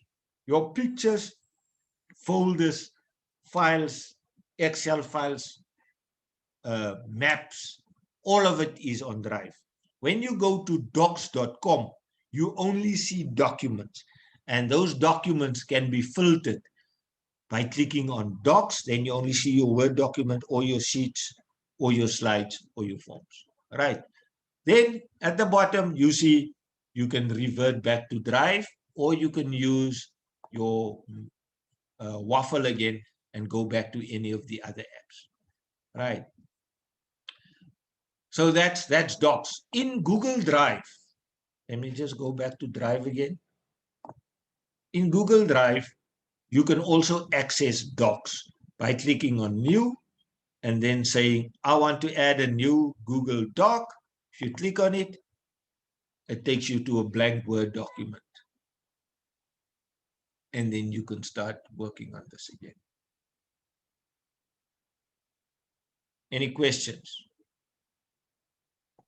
Randall, I would like to know, just for clarity's sake, so you'll use this docs if you're going to create a document that you want to share with anybody else, that they can also edit the document, add their requests or recommendations or whatever. And then you use Word if you only use it for yourself on your computer, like any other Word document. Even these documents, let me just go back to my Drive quickly. Is it Erna that spoke? Yes, it must be. Okay, so I'm just going to go back to my Drive, Google Drive, and then select a Word document, any Word document there. This assignment, no, not assignment instructions. Let's try something else. That's a report. I don't want. Yeah, heuristic instructions. So heuristic instructions is a Google Sheet document. Please note that when I upload a document from my computer, when I go to New and I go to File Upload and I select a Word document like IMAS, that document in my Drive will show that it is a document that was created in the Office package. It will show that it's a Word document. Where is IMAS now? IMAS. Can you see there? It has a little W next to it. It shows you that this is a Word document. If it's a Google Doc, it will be indicated by those lines. Can you see that? That is the icon for a Google Doc. Now, I'm going to open this Google Doc. And then I can now download it. So, Erna, when you've created a Google Doc and people has collaborated on it, and they are done collaborating on it, and you want to work offline with this document, and you want to work in Word, your Office package, then you go to File, and you go to Download, and then you have the option of downloading a Google Doc in Microsoft format. So when I download it, it already does the conversion for me. And there you can see here at the bottom, it has been downloaded. If I open the document, the folder of the document, you will see it's already a Word document. So as it was downloaded from Google Drive onto your PC, it was already converted into a Word document. When you upload it, no conversion takes place. It is uploaded as a Word document. So let me just go to Drive. Where's my Drive again? So if I go to my Drive and I go down to IMAS, you will see EMIS as a Word document. So there is no conversion taking place when you upload a Word document into Google Drive. It doesn't change into a Google Doc. But when I open it, you will see it will now automatically see it as a Word document, and it will open it in Google Docs. Right. So now I can make changes to Google Docs, and I can close it again. Now, oh, the other thing about Google Docs is you don't need to save. So there's no saving. So you can just close it now. I'm done with it. You can close it. I'm going to close it. There's EMIS. I'm closing it. And it will have the changes now. So if I open it again, you will see there's my changes that I've made. So there's never a need to save your documents. Even if you didn't give it a name, it will save it as an untitled document. And that's the lovely thing about this thing. If for some reason the internet cuts off and you are disconnected, that document will automatically, when your connection was cut, that document will remain there and it will be saved, and you can just continue as soon as you are back online again. So Erna, yes, after collaborating with a document, you can then download the document into Word format, and you can use it as an offline document on your computer. And then when you're done with it and you want to upload it again, you can just upload it again. But when you upload it, it doesn't convert it to Google Doc format. It remains in Word format until you double click it. If you double click it and you open it, it will then open in Google Docs. Does that answer your question?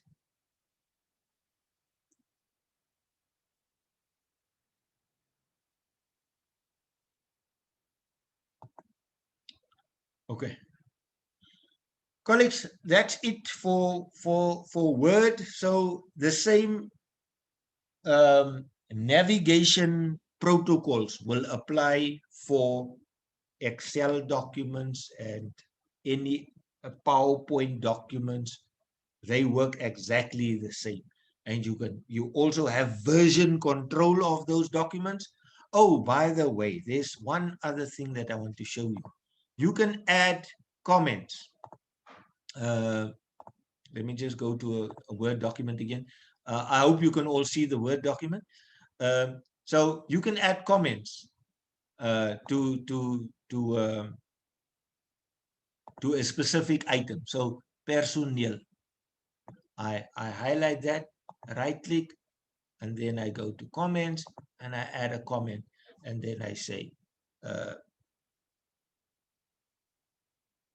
change the spelling.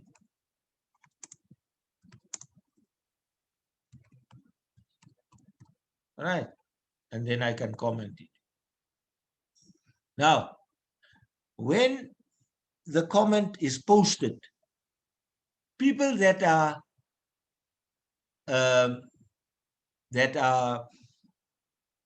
collaborating on the document can either have a conversation around this by just clicking on add, and then you can add a comment. Now, let's say this is Erna and she's so not needed. And then she comments back. So you can have a whole comment discussion around the document. And there you can suggest edits. And you are suggesting that it's not needed. So you can also delete your comments, you can edit your comments, and you can link to this comment. And then you can copy the link, and then I can email you the link, or I can WhatsApp you the link. And when you click on that link, it will open my comment. So powerful collaboration tools on Google Docs. Really, especially if you want to track or watch the growth of a specific document. I am trying to get teachers to collaborate on question papers. So you have an online document. I do the algebra, you do the geometry, and someone will do the statistics or stats, and you create one document, and you make comments on the document, and you make changes on that document. And once the document is done, all 5 teachers that were working together on this document now have a question paper. So why do they draw up 5 question papers when they can do one and share it and work together on it? Okay, that brings me to the end of Google Docs. I want to suggest that if there are, we'll have still, we're still on questions and answers. If there's nothing else, then I want us to take a half. I'm not sure. The organizers must help me now. How much time have you reserved for a little break? I definitely need a break now and a glass of water. How long would you want to have a break for your glass of water? I'm not sure. The other colleagues must come in, but what about 15 minutes, or is it too short? 15 minutes will do for me.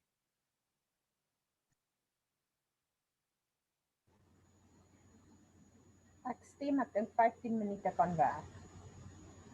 Okay, so let's take a 15-minute break. If any questions before we break on any questions on Google Drive? Sorry, on Docs. I'm fine, thanks. Okay, cool. Right.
Hallo almal, ek wil net hoor as julle daar, kan ons weer begin?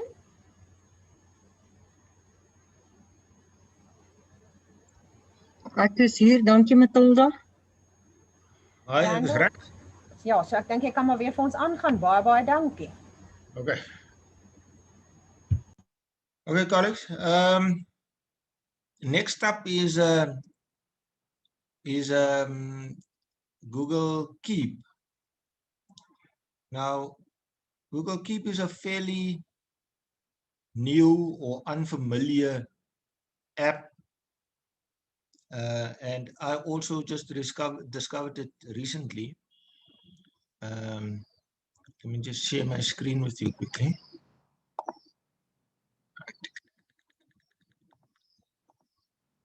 Share screen. Okay, so we're back to Google. Again, colleagues, it's important that you must be signed in. If you're not signed in, you don't have access. You have access to those tools, but you don't have access to the documents within those tools that you created. So you can still access Drive from the waffle, but if you're not signed in, it's going to ask you to sign in. Or if you're not signed into Google Forms, into Google, into your Google account, and you try to access forms, it'll ask you to sign in. So best to make sure that you always sign into your Google account. Right, let's go again back to our app waffle. I click on that, and then I scroll down, and then you should be able to see Keep there, Google Keep. Now, if you open Keep, Keep is a note-taking app. But what is nice about Keep is that you can also collaborate on specific notes. So you can share a specific note with someone else. So we're going to do a little exercise like that with Erna again. So on your left-hand side, you have Keep. Now again, you can either access Keep from the waffle, or you can type in your URL the way I explained to you that it's always going to be exactly the same way of getting there. So in your address bar, you type in keep.google.com, and it'll take you to Keep. And you will already be signed in with your own account. So let's start with the menu. So on your left hand side, you have a menu. There's notes, there's reminders. You can see there's nonsense, there's quotes, there's summit. And if you look at those three, you will see that the icons there is what we call a note icon. So these were notes that I created, or labels that I created. And in those labels, you can store notes. So I'll show you now how to create a label. You can edit labels, and there you can see only those three items are selected on this list, because it's only them that are labels. So how do I add a label? I click on Edit Labels, and then I create a new label, and this new label will be training. And then you click on Done, and then you will see training is added now. Okay. If you click on Nonsense, there I've added an image, and I've added a little note as well. But we're going to, or for now, we're going to work in the training label. So a label is nothing else than a folder. I have no idea why they decided to call it a label. So it's a folder. So in this folder, you can take a note. I'm going to take a note there. The title of the note will be a meeting, and then agenda items.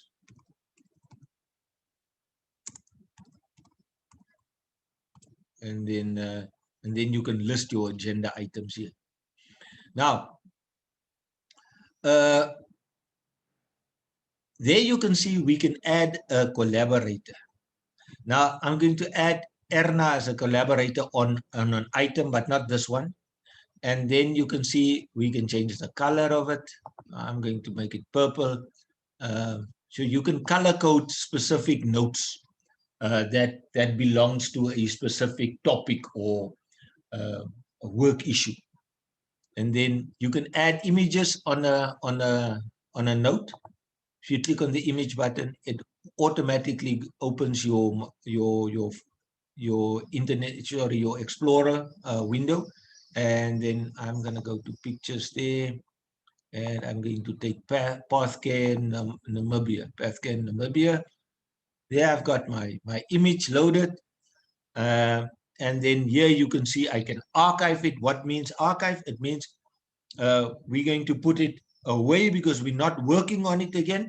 But all the items in the archive folder is stored here. So there you have your archive folder. So all items that you archive will be stored there. Then there's more. So under more, that's your drop-down box. I just want to move my Zoom screen quickly. So let me just open it again. So there, under more items, you will see I can delete the note. I can change the label. Remember, Pathcare or this note is within a specific label. So I can change the labels. I can add drawings. I can make a copy of the note. I can show check boxes. So what that's what I want to show you now. Show text boxes, and then as soon as the check box is there, you can now add a list item. So now the first item would be minutes. Minutes. I can now add another item. Personalia.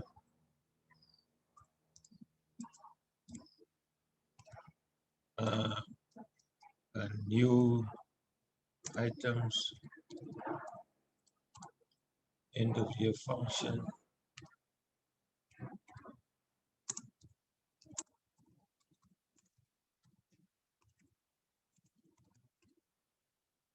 And so on and so on and so on. And then there I'm making a list. Now, if you collaborate with someone and you have a list of things that must be done, then both of you will have access to this list. And then you can remove an item from a list.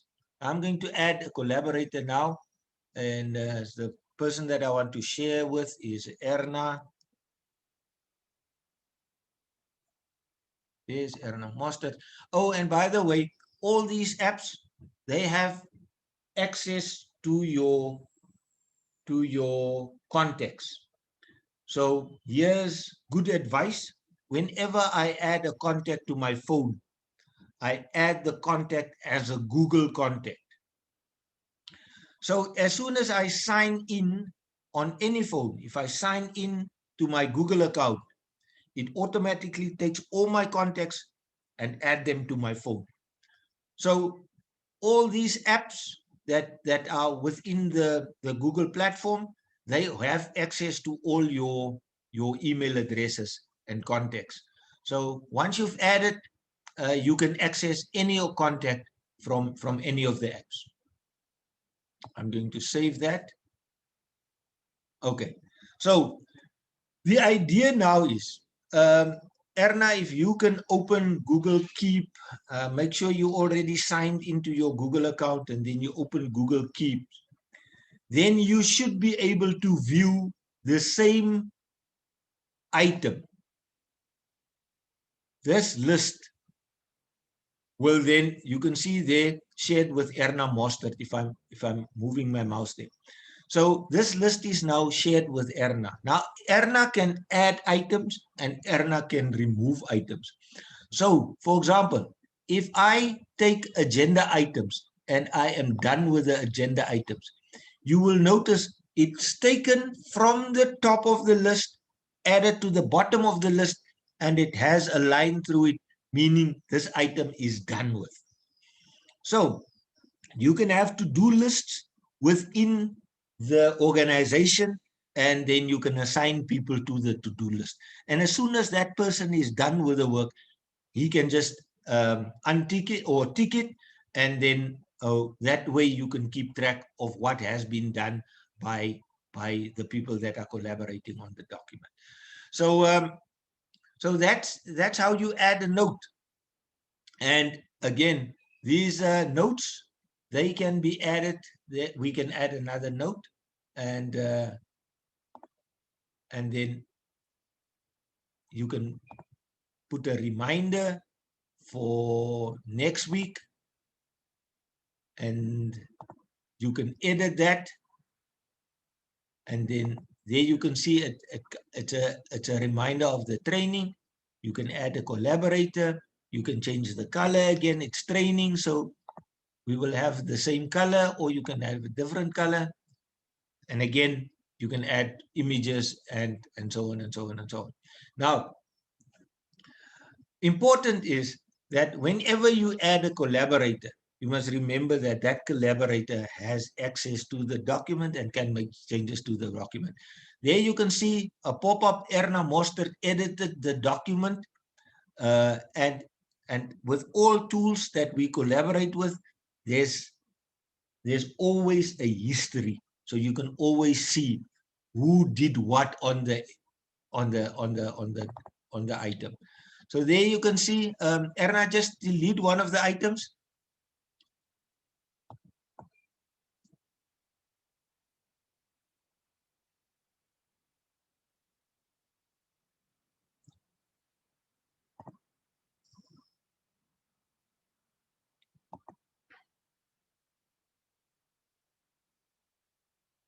I'm just waiting for Erna to delete. Or you just tick one of the item boxes, Erna. There you can see minutes was covered by Erna. So there you can see it's gone. So again, it's a very nice tool. And you do have the app on your phones as well. You can find the app in the Google Play Store, and then you install it. And it works exactly like the way you saw it here now. You can add an item. Like I said, it's purely for notes. There's no other function that you have here except for keeping notes and lists. All right. So you will see I have one for quotes, and I've added a couple of quotes here. So one of the quotes is, yeah, I think these quotes came from a conference that I attended. So so you can have a quotes list, and then if you need quotes and you remember that you have saved them, you can come to this list. So colleagues, that's basically it. Keep work on your browser, but you also have a phone app that you can use. So you can install it on your app, and then you can add notes. Those notes can be categorized into groups, and you put all the notes that belong to a group in a new label. So a label is nothing more than a folder. So in that way, you can keep your notes organized. If you archive something, let me just show you. I go to nonsense, and then I can take this item here, open it, and then archive it. So the butterfly is archived. So if you click on archives, you will see butterfly has been archived. You can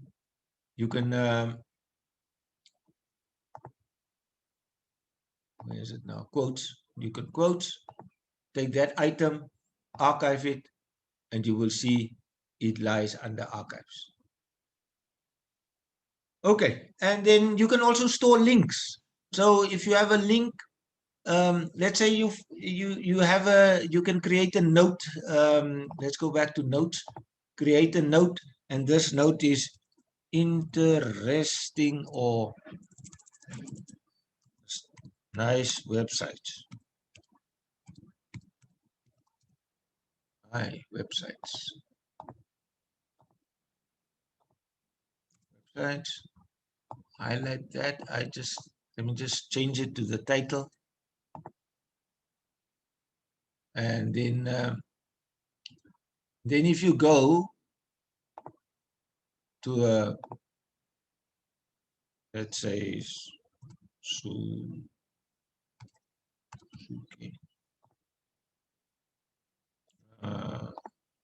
here's a motorcycle website. I'm just waiting for it to open. Then you can just copy that, copy the address, go back to Google Keeps,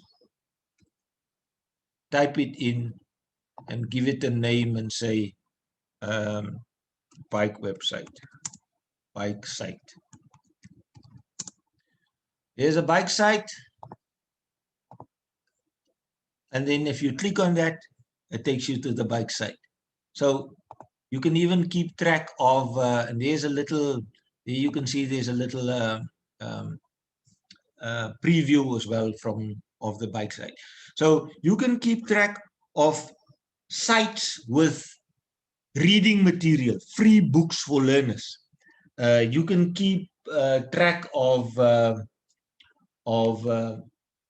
sites where you can find or platforms that you can use for digital libraries. Keep track of that. But it's all notes. You're sitting in a meeting and you have to take notes, open Google Keep. And what's nice is you can, if you don't have your own computer and you're sitting in a computer lab and there's a different computer and that computer is connected to the internet, sign into your Google account, open Keep, take your notes. When you get home, you know your notes is there, and they will always and they will also be updated to your phone because you have Keep on your phone as well. So no excuse not to take notes now. You have all these.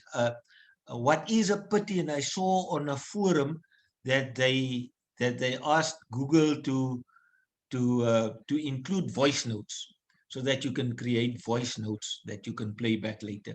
So that might be a feature that will come to Keep soon if they take note of the request. Okay, so let me hear if you have any questions. I'm going to stop sharing now. So basically, it's part of the Google app of the Google apps. You can access it through keep.google.com or from your app waffle. Randall, it's Erna. So what is the biggest advantage then of this Keep? The fact that it's in the cloud so that you can access it at any time, anywhere. You don't have to be at your work computer or the computer that you usually work where all your documents are on. And the fact that you have many people that can have access to the. Let's give another example. Brainstorming. We need ideas for next year's conference. Open a new note. Share it with your collaborators, and right at the top you say, colleagues, please post ideas for next week for next year's conference, and then you as the organizer then have access to all the inputs from the different people. Nothing more than just collaboration, access to notes, and yeah. Well, the nice thing that I like about it is it's not device dependent. And with that, I mean, if you send me your ideas on WhatsApp or on a, not WhatsApp, because you have WhatsApp web as well nowadays, but previously, if you want to access WhatsApp, you need your phone. So it's device dependent. Google products are agnostic. Agnostic in the sense that they are not dependent on a specific device, neither are they dependent on the specific operating system. So you can use it on any browser, anywhere, from any computer, as long as you have access to internet.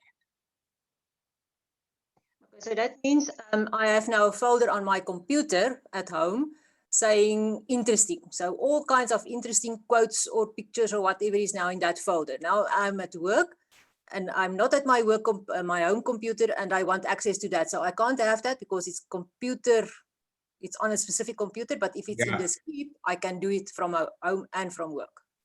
That's exactly it. Okay. So my advice to you is also, if there are very important documents. Last year, I lost my entire thesis that I was working on because my computer was stolen and I didn't have any backups. Well, the backups I had of the document that I was supposed to submit had a very early version of that document. So there was hundreds of or tens of hundreds of pages missing. So since then, I make it a habit of saving important documents, saving it to my Google Drive. We are fortunate at work that we also have access to the Microsoft online platform. And before we end of this training, I'll quickly show you what you now have a very good idea of what the Google environment looks like. So I'll just give you a preview of the Office 365 environment and how because we are using Microsoft on our computers, we're using Windows operating systems and we're using Office packages, how seamlessly the computer integrates with the cloud, because we have on our computers, we have a folder. Everything in that folder is constantly, if you add a document, it immediately synchronizes with a different folder on the cloud. Yes, Carmen? Hesma and I are continuously telling the students, you're now a perfect example of losing your thesis, because we work with the masters and the doctorates. Telling them back up to the cloud, mail your work to yourself, keep it on a stick, keep it in 7 or 8 different places, because we encounter this now and then. You can't believe how often, actually. Yeah, and universities doesn't take kindly to stories like that. No, they don't. So I'll show you the Microsoft environment and then before the end of the training. Right, if there's no issues around Keep, then I would like to move on to YouTube.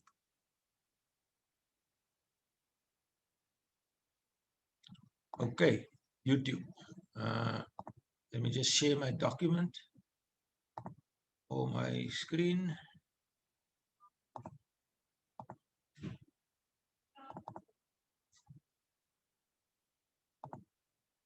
Okay, we're going back to Google. That's my landing page.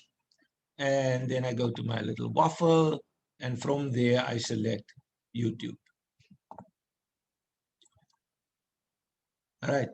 Now, YouTube is the only app that doesn't conform to the youtube.google.com standard of or structure of URL. So if you look at that, you can see that address doesn't show the .com, the google.com at the bottom at the end of the URL. So that's the only one that is a bit different, but I'm sure by now you all know how to get to YouTube. But same story, you open the waffle, you just click on YouTube and you get access to the YouTube. Also note that once you are in YouTube, you don't see your apps anymore. It's only YouTube variations of the YouTube app that you see, like YouTube Music, YouTube Kids, and Create Academy, and YouTube for Artists. So you don't have access to your Google Drive apps from within YouTube if you click on the waffle.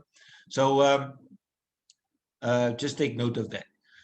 So once you are in YouTube, you will note on the left-hand side, colleagues, there's a little menu. And that menu shows you your videos.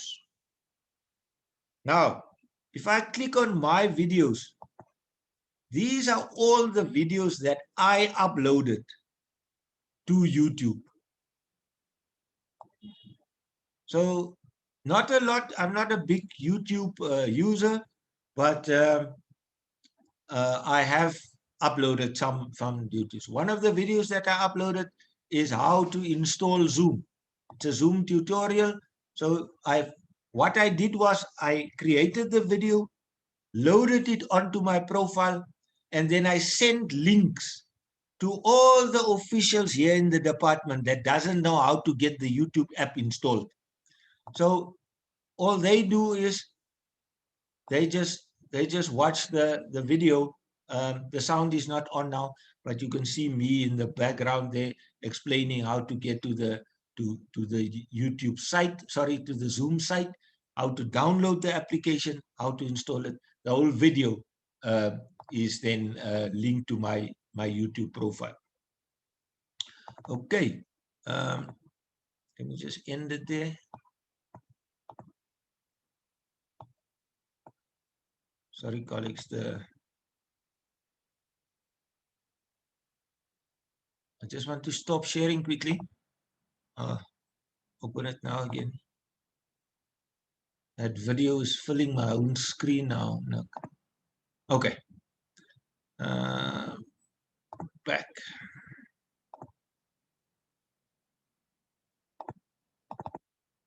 Okay, so let's just go over this again. So you go to your menu there, and you select your videos, and it will show you all the YouTube videos that you have uploaded. Now, I'm just gonna go back quickly. If you click on your profile pic, it takes you to come on, man. It takes you to your dashboard. So if you want to navigate back to your home page, you can just click on your profile pic again. Now, so now you know how to access your videos. Now, let's say you don't have any videos and you want to upload videos. How do you upload a video to YouTube? You still go to my videos or your videos, click on that, and in the top right-hand corner, you will see the create button. There's the create button. Then you click on the create button, and your options that you have is to either upload videos or to go live. Now, if you go live, it means you are streaming live on YouTube from your webcam that is sitting in front of you. And that's one way of streaming a live event, is by clicking on go live. So if you go live, your camera will start recording you and you are streaming live on YouTube. Now, that is a course on its own, a 2-hour session that we do on live streaming. So we're not going to delve into that. I want to show you how to upload a video. So you click on upload videos. You click on select files. And then you go to your folder structure here. Now, I just want to see quickly. I wonder where's videos now.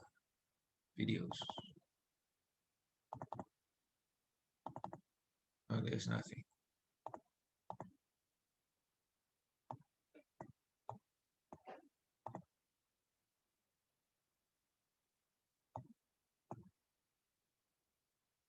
Documents.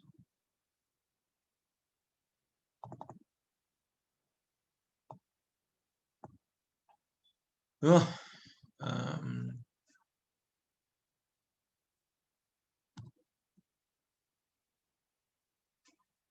how to submit your assignment.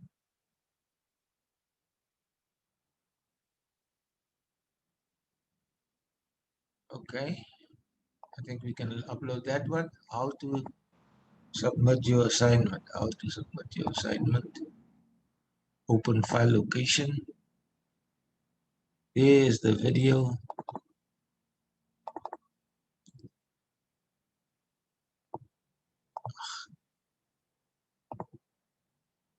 Come on.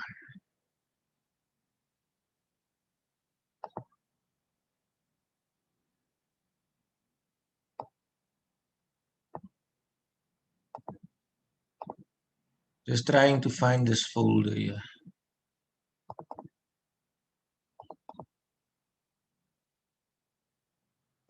But I don't have any.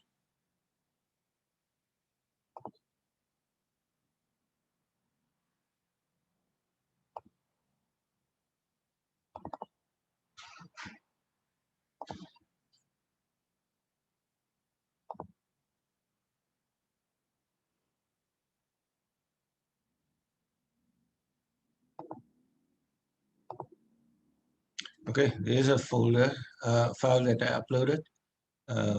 How to calculate the mean or average. You will now see it's processing the video. As soon as it's done, you can then, I'll show you now all the things that you must remember. Whenever you post something on video, anything that you post on YouTube, you are actually, if you make it public, you are giving YouTube the right to distribute it or to show it. So people, and here there's a fine line between using a video illegally. If you use the video, if I use any of the videos you post on YouTube, but I use it on YouTube, in other words, I take a link and I use the link and for training purposes, and someone click on the link and they watch the video. If I use it in that way, then I'm not infringing on any copyrights. But if I download it and I create a website and I embed it into that website, in other words, I have changed the location of the video, then I am infringing on usage rights. So that is not entirely legal.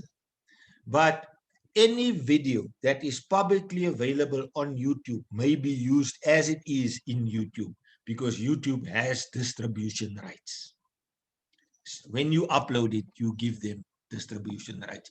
Okay, there's our video. It's uploaded. You can now change the title. So I'm going to give this video a new title.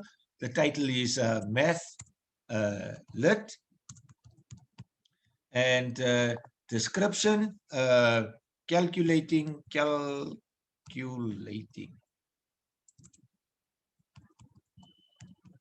the mean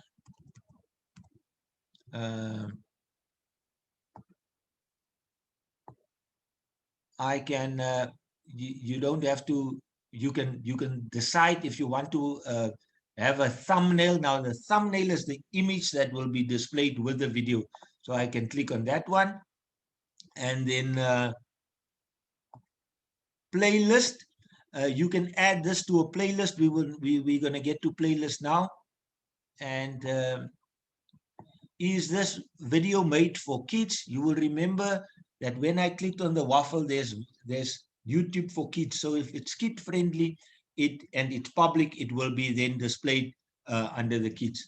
Now I'm going to say no, this is not made for kids, and I can put an age restriction here. There, it's restricted to viewers over 18, or don't restrict the viewers over 18 and so on. You can decide what you want to do. And then there's more options.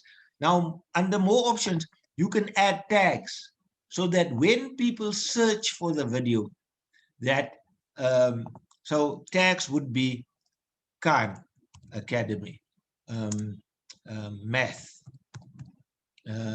So you enter a comma, sorry, you must enter a comma after that. So all these little words that I'm saying there, if someone is searching for a math video and I have added all these tags to my video will be part of the results of that search. So here you can add all your tags. I hope that makes sense to you. Right, and then language, video language is English. So, or we can say Afrikaans. Video location is none. So if this video is a video of Ograbi's, the Ograbi's Falls, now that it is in flood, then you can add the location. So when people are searching for Ograbi's and they do a location search, your video will also pop up. Right. Yeah, I think. Oh, and here's the license. When you say when standard YouTube, now many people don't look at this. They just upload the thing. Standard YouTube license means you are giving YouTube the rights to distribute. Creative Commons. Creative Commons, there's various type of Creative Commons licenses. Some allows you to use but not edit. Some allows you to use and edit. Some allows you to only use a portion of the video, less than 20% or less than 50%. So there's various variations of Creative Commons licenses. Now, if you know Creative Commons licenses and you know what you want, you can select that. Otherwise, most people is just the standard YouTube license.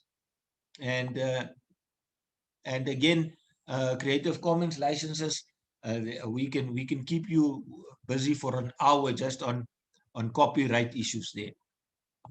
And then I think that's it. Now we're ready to upload it. Video upload complete. Next. That looks fine. Import from videos. I'm going to make this now here. Before you publish it, you must decide, do you want this video private? If it's private, it will not pop up on any searches. If it's unlisted, nobody will be able to see it. So you wouldn't be able to you wouldn't even be able to share it. And if it's public, you can share it. Private can also be shared, but only those people with a link will be able to access your video link. And then you can see there's your video link. So YouTube already created a link for it. You can copy that link and send it to people. So when they click on the link, YouTube will open and your video will start to play. All right.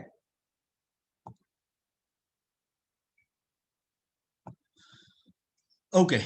Before you, there's some warnings there about kids and their faces, and do you have permission from their parents to have minors in your video? There's lots of stories around the uploading of video. So make sure you don't infringe any laws in terms of the Child Protection Acts and things like that. And then you can save. So, oh, there's something I forgot. Let's make it public, and then we can publish it. Okay, so my video is now published. So if I click on there, you can see it's under, or it's on my channel content. There you can see MathLit was uploaded now, and it's under my videos. So again, let's just go back to the home page. So there's home. You go to the menu and you go to your videos, and those are my videos, and there you can see MathLit is part of it. Okay. So that's how you upload a video. The next thing that I want to demonstrate is how do we create playlists? Let me go back to the home page quickly. And then I can go to playlists. I click on show more here at the bottom. And all of the items that you see with this little icon there, they are playlists. So there's a video Google Earth tutorials. I'm going to show you there quickly. So what a playlist is essentially is you can search for videos on YouTube and then put them in a specific playlist. And then once you have the playlist, you can then move the videos around in that playlist. And then once you have the correct sequence, you can then send a link to someone, and the playlist can then serve as training. So you first watch video 1, then you watch video 2, and that's a form of online training by creating the videos and then sending someone the playlist, and they watch the videos online, and in that way they are tutored. So we put together a Google Earth tutorial. So there you can see is my Google Earth tutorial. So I can now share this with you. You click on the link and then the Google Earth tutorial will open, and there you can see the sequence in which the videos are. So I'm going to quickly show you how to create a playlist. Right. Now to create the playlist, you must search for videos. So I'm going to search for BB King. BB King. And there's BB King. And I'm going to take this video. I'm just waiting for I skip the ad. And then if this is the history of blues in America, I want to do a lesson on the history of blues. So if I'm happy with the video and I know I want to use it in my playlist, then I must now add it to my playlist. So to add it to the playlist, I click on save. There you can see save. When I click on save, come on, man. I just want to move further down. There's a little plus sign there. Click on the little plus sign there. And it will open all my playlists. So there you can see Google Earth is also, training videos. So these are all the folders or the playlists that I have. Now I create a new playlist, and the playlist is History of Blues. Right. And the playlist will be public because I want my students to get it. I then click create. So now you see my message here at the bottom, added to, it was added to. So I've added this video now. Now I can search for history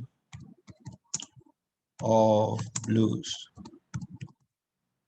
History of blues. Is blues the mother of all modern music? I think I'm going to take this one. There's the video. I watch it. I like it. I'm going to add it to my playlist. Then I click on save again. Where do I want to save it?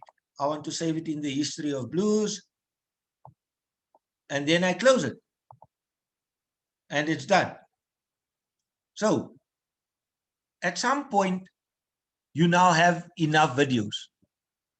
You then go to your menu and you go to the history of blues. Can you see this? It was added to your list of playlists. Click on history of blues, and there is video number 1, and there is video number 2. Now what you can do is you can now record yourself and make a little video where you say, Good morning, class. Today we're going to have a look at the history of blues. I've selected a few videos for you. Once you're done watching this video, I want you to go through the 4 or 5 videos that I've added to you on a playlist. And then after recording yourself, you then upload this video.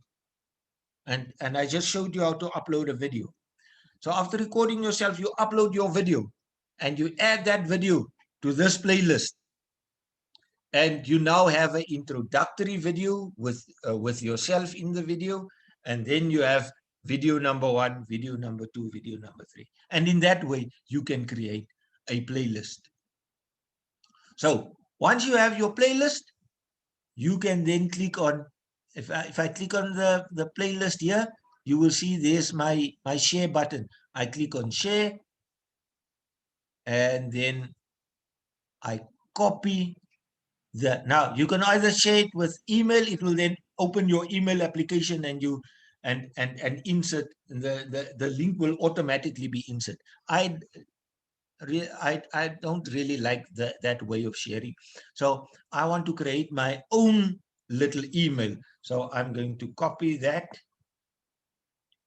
And then I'm going to go to my Outlook, create a new email, and send it to all the people in this training. And then new email. I'm going to select one person there. Control C.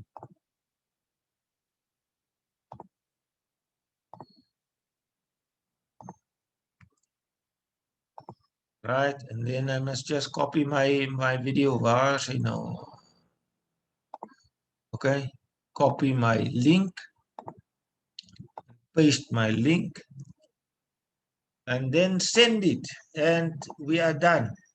Send anyway. I'm not going to put a topic, and that's how you share your playlist. So if you are thinking of covering a specific topic within reading material, and you have videos that you can use or that you want to show to your clients, you can then upload all those videos, create one playlist, and send a link, and they will have access to your YouTube channel with the playlist, and the playlist will be in exact order that you want it, and they can watch through all of them. You can even in the email you can give them instructions on what to do if you don't want to add a video of you instructing them. So that's how you create playlists in YouTube. Okay, let me just close there. We'll go now. Okay, and we're back to the home page. Now, so what I've shown you now was how to add videos, to upload videos, and we spoke very it was very on the surface, not really in depth, about the issues around uploading and rules and regulations and legislation and things like that you must keep in mind when uploading a video. And then we also spoke about creating playlists, and you saw how easy it is to put playlists. So what you can also do is, when you come across a video and you want to watch it but you don't have the time now, you can add it to the watch later list. So here's my watch later list. So under your videos, there's a watch later. So these are all videos that I didn't watch but want to watch, and I didn't get to doing it. So these are all little. So when you get to the video, let me go to YouTube quickly. YouTube, and I search for History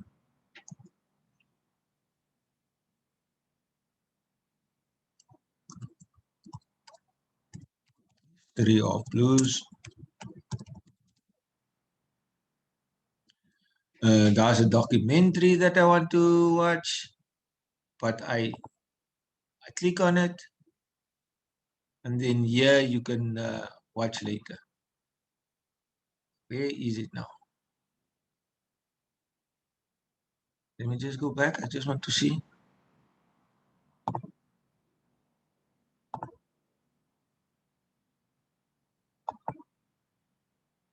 Yeah, you can click on watch later, and same story. You click on the little plus sign there, and you select the playlist that you want to save it in, and then you close it. What you also can do is to click on share, and you can share this video by just copying the URL and sending the. So you can share from here as well. You don't have to go to my videos to share it there. So that's how you create playlists, and playlists are very nice to have if you have to do remote training. So so what you can do is, let's say I have to train people on the use of Zoom. Then I go to Zoom tutorials. Zoom tutorials. Okay.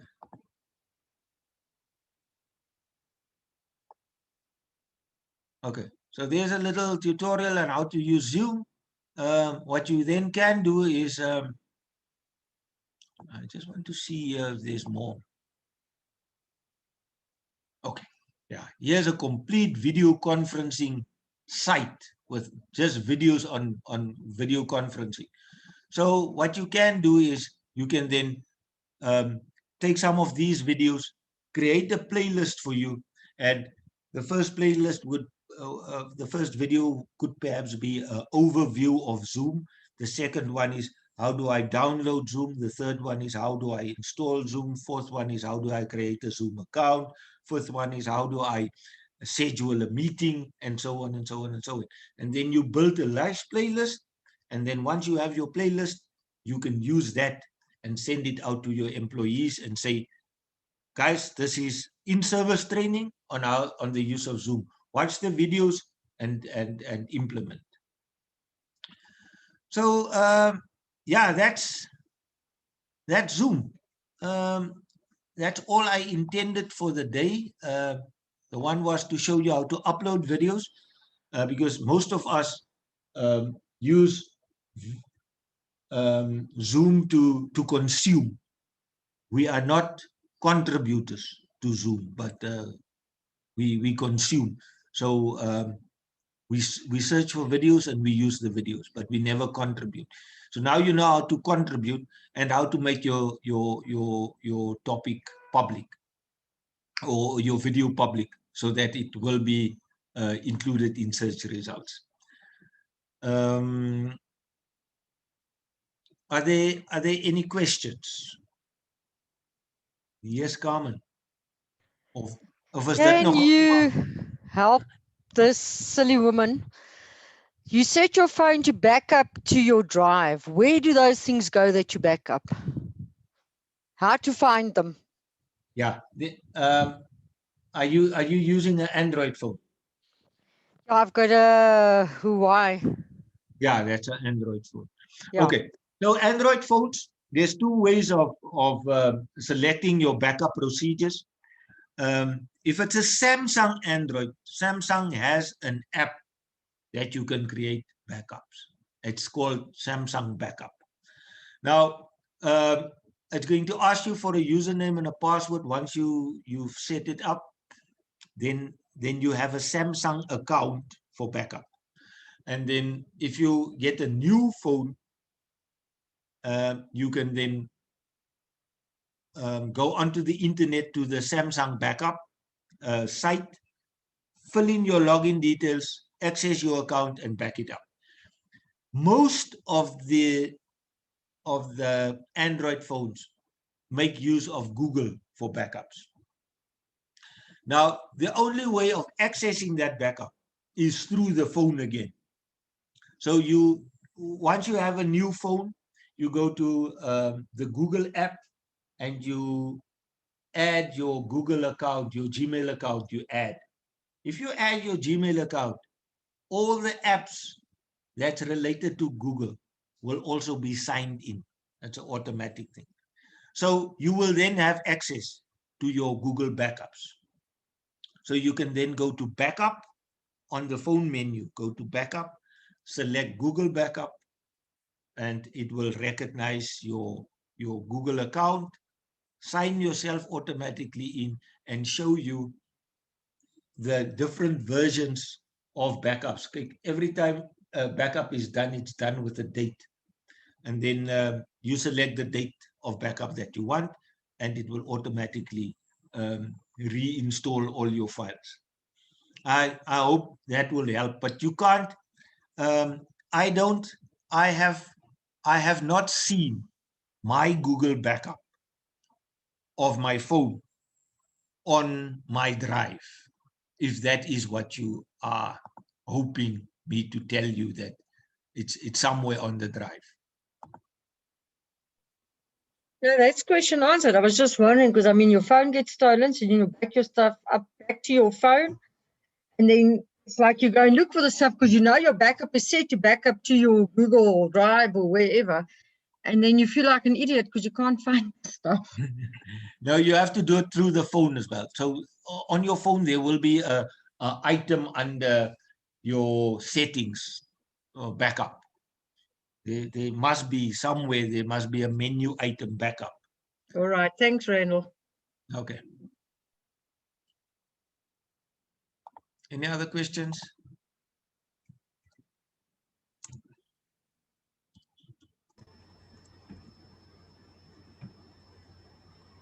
Randall, ek wil net seker maak, is jou aanbieding dan nou klaar? Nee, ek het nog so daai Microsoft environment wat ek wil vir julle wys. Doodreg, so ons luister graag daarna ook. Baie dankie. Okay, ek het sommer net so vinnig gegoogel, Google Phone Backup Location. Daar is so 'n artikeltjie as jy dit wil dalk lees, Carmen, wat vir jou presies wys waar lê die location van jou Google Backup, van jou phone backup.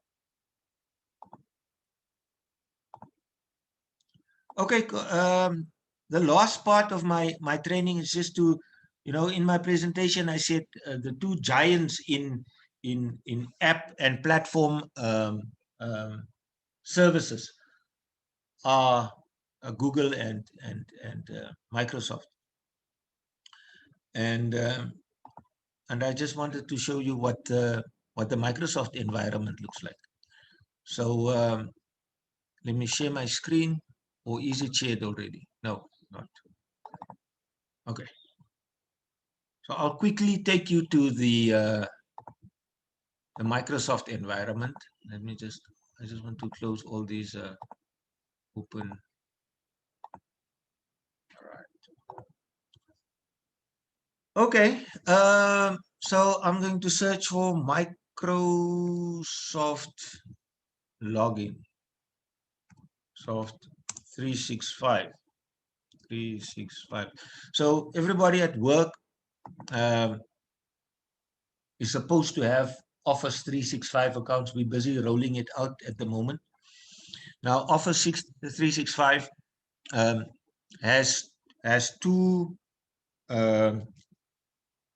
environments. It has the offline environment, where you do a physical installation of Office on your computer. So Word, Excel, PowerPoint, Outlook, all of that is physically installed on your laptop.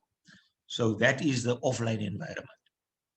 Then you also have an online environment where you can log into your account. Now I'm going to show you the online environment. Now just imagine for a moment that this is a brand new computer with no Office applications installed on it. So it doesn't have Word, it doesn't have Excel, all it has is a browser. So I'm on my browser now, I'm searching for Microsoft 365, and there's the 365 login. So I'm going to go there, Microsoft Office login. Once I get there, you will notice I'm already signed in. There you can see Randall Pienaar, I'm already signed in. Can you see that? Okay, so this means my username and password is stored, so I don't have to sign in already every time that I want to access the services. Now, on my left-hand side, you will see all the apps in the Office package is available online. So if I want to use Word, I just click on Word and it opens the Word application. I want a blank document, and there I have the whole Office, all the Office applications online. It is noteworthy to just tell you that not about 80% of the offline installation, 80% of those features are available on the online platform, but not all of the features. So there might be a few nice to have things that will not be available on the menu system of the online version of Word. But it is still more than enough to do what you need to do. You know, basic document creation, insert of pictures, videos, video links, things like that. That can all be done in the online versions. So here you can then create a document, and you can save the document. Unlike the Google platform, here you have to save your document. So you can save it and give it a name, and then it will be saved online. Right. Let me just close here again. So you can open PowerPoint and create a new presentation. And as you can see, it looks like your normal PowerPoint applications. So again, all of this is available online. All you need to do is know the password and your username, and you can access your Office 365 account online. Right, now, the thing that I want to show you is OneDrive. So OneDrive is the Google Drive equivalent. So that's your storage. Now, when I showed you Google Drive, you would have noticed that there's 15 gigs of storage. On OneDrive, you have a 1 terabyte, in other words, 1,000 gig of storage on Google Drive. So it's significantly more than Google Drive. But then I must also mention that the Department of Education is paying for these licenses. So this is a paid version. So it would be unfair to compare the paid version with the free version of Google. Google also has a paid version, but as you've noticed, I think you should have noticed that the maximum storage that they had on offer was 200 gig, whereas with OneDrive, the standard entry-level storage is 1,000 gigs. So when you are on OneDrive, OneDrive is linked to one folder on your computer. And I'm going to demonstrate that quickly. So if I open my folder structure, let me just open my folder structure quickly here. You will see there's OneDrive, Free State of Department of Education. I hope you can all see my Internet Explorer at the moment. I open OneDrive. So this folder, the OneDrive folder, is a folder on my local computer, in the offline environment. Anything that I put in this folder is automatically synced without me clicking anything, is automatically synced with the online environment. So if I have COVID-19, this is an important folder. So I copy it and I paste it in this OneDrive folder, and you can see there it automatically starts to synchronize with the online environment. Now I'm going back to the online environment, and there you will see now, if I sync, it will add the COVID-19 folder. Just want to see if it started to adding COVID-19. Oh, come on.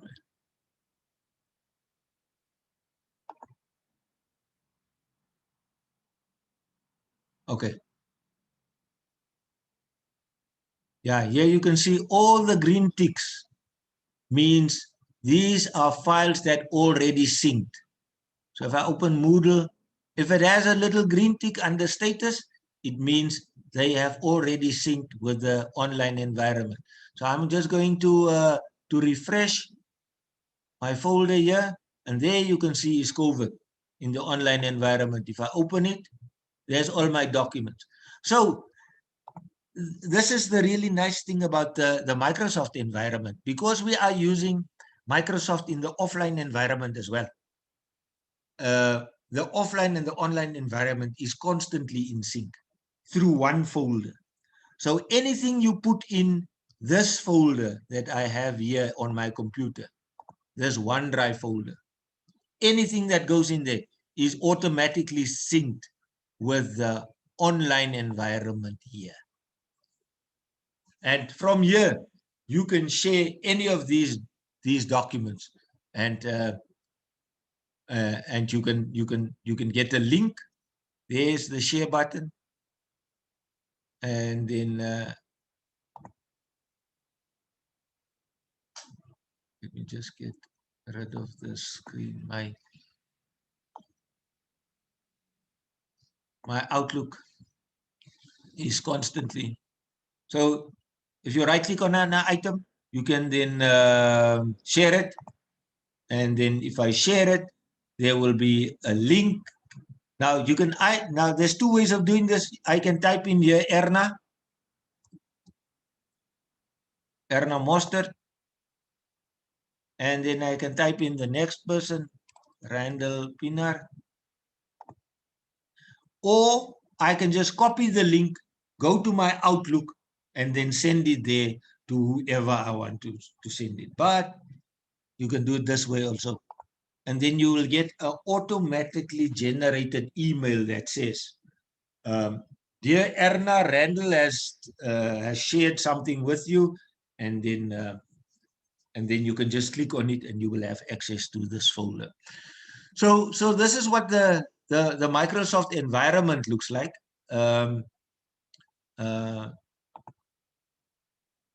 You also have the little waffle there, and then from your OneDrive you can access any of your applications, and then you have new documents that you can open there.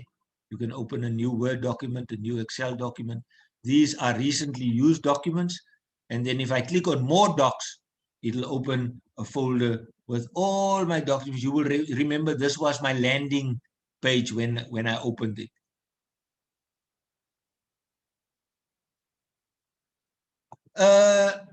So yeah, that's Microsoft. So Microsoft is constantly in sync with the offline and online environment through the use of one folder, is constantly in sync. And that is very nice. Unfortunately, Microsoft, if it's not the paid version, Google, the Google environment is better from a no-paying perspective. There's more features and more apps available on the free version of Google than you will get on the free version of Office or Microsoft platforms.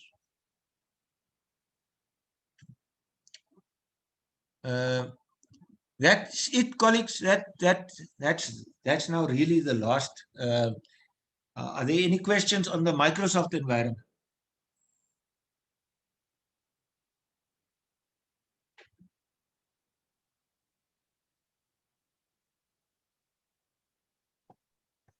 Randall, it's Anna here. If there's no questions for this part, right at the beginning when we started this morning, you said at the end you want to say something about business analytics, and we must remind you. Oh, yes. Let me quickly show you.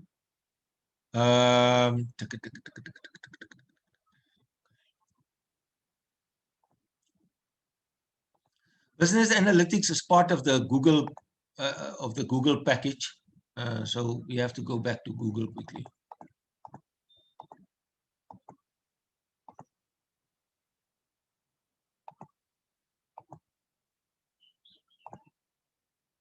So under the Google Apps, oh, where is it now?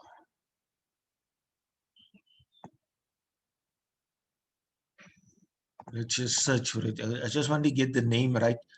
Google Analytics. Google Analytics. So it will be analytics.google.com. There you can see it. Né? Analytics.google.com. It will take you to Google Analytics. So Google Analytics is it gives you a dashboard of data. So I'm just going to see if I can quickly give you a start measuring. Just want to do a free thing within it.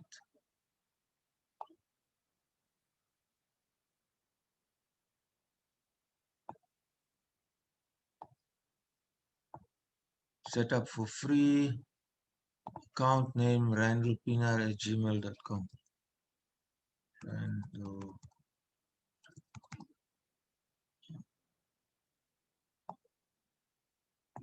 Next.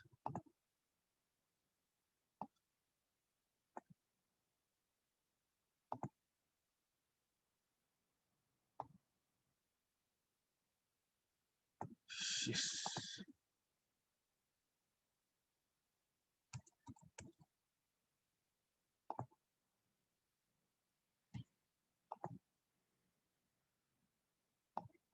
I'm just clicking now, colleagues, just to get the account going. On my other PC, I have a signed-in account. Create.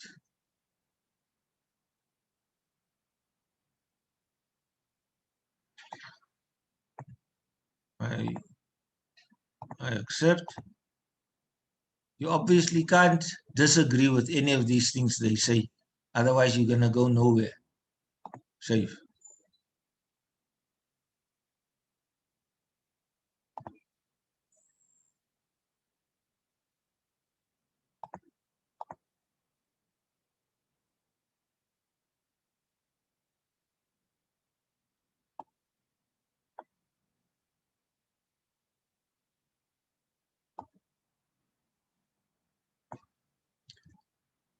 Okay. Now I want to create something. I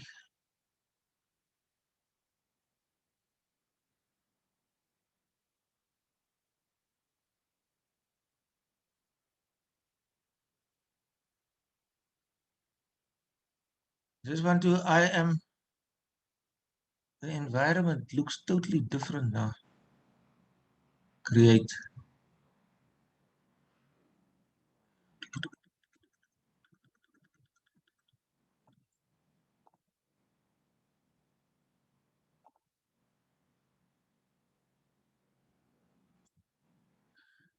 Analysis.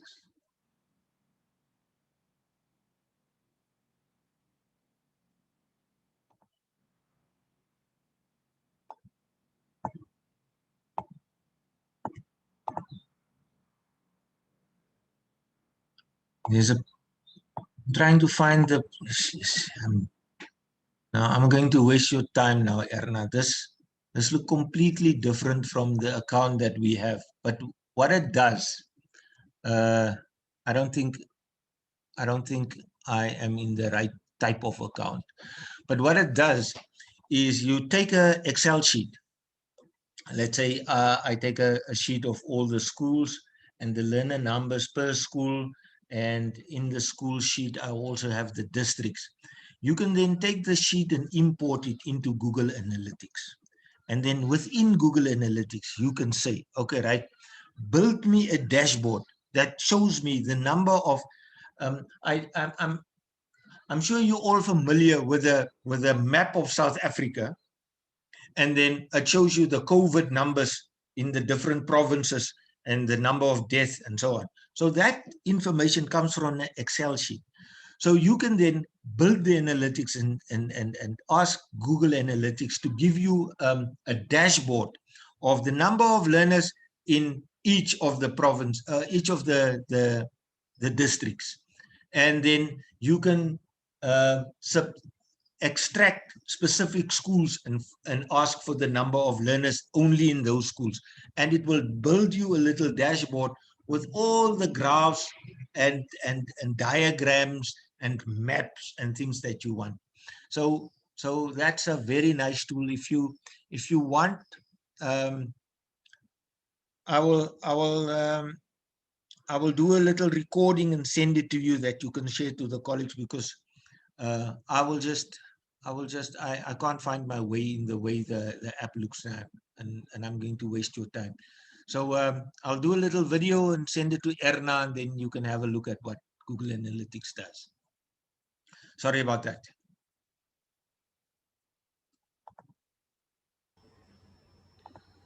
Okay, colleagues, that's all from me. I think we came to the end of the workshop. I hope that you at least learned something new. If that's also always a good takeaway, if there's at least something that you've learned. It might not have been new to all of you, but I hope you gained something from it.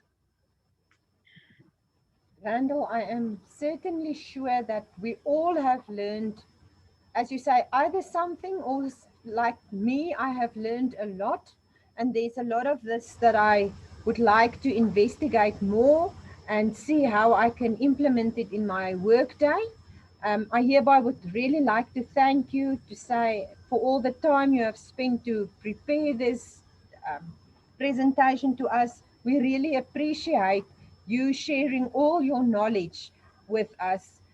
It's much easier to listen to someone and to see how someone do the things than sitting in front of the computer and trying to figure out how you should do it. So Randall, we really would like to thank you for your time and for all your effort.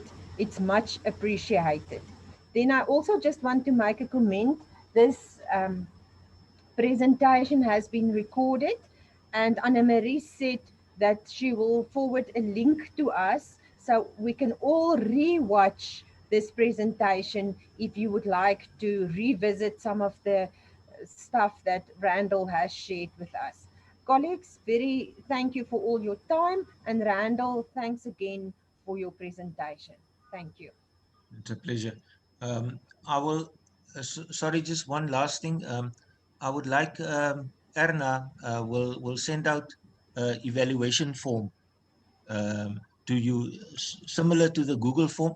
Please take the time and the effort to just fill that in. It won't be extensively long thing, but we just need feedback on the workshop. So I'll send the form to Erna, and she'll send it out to you.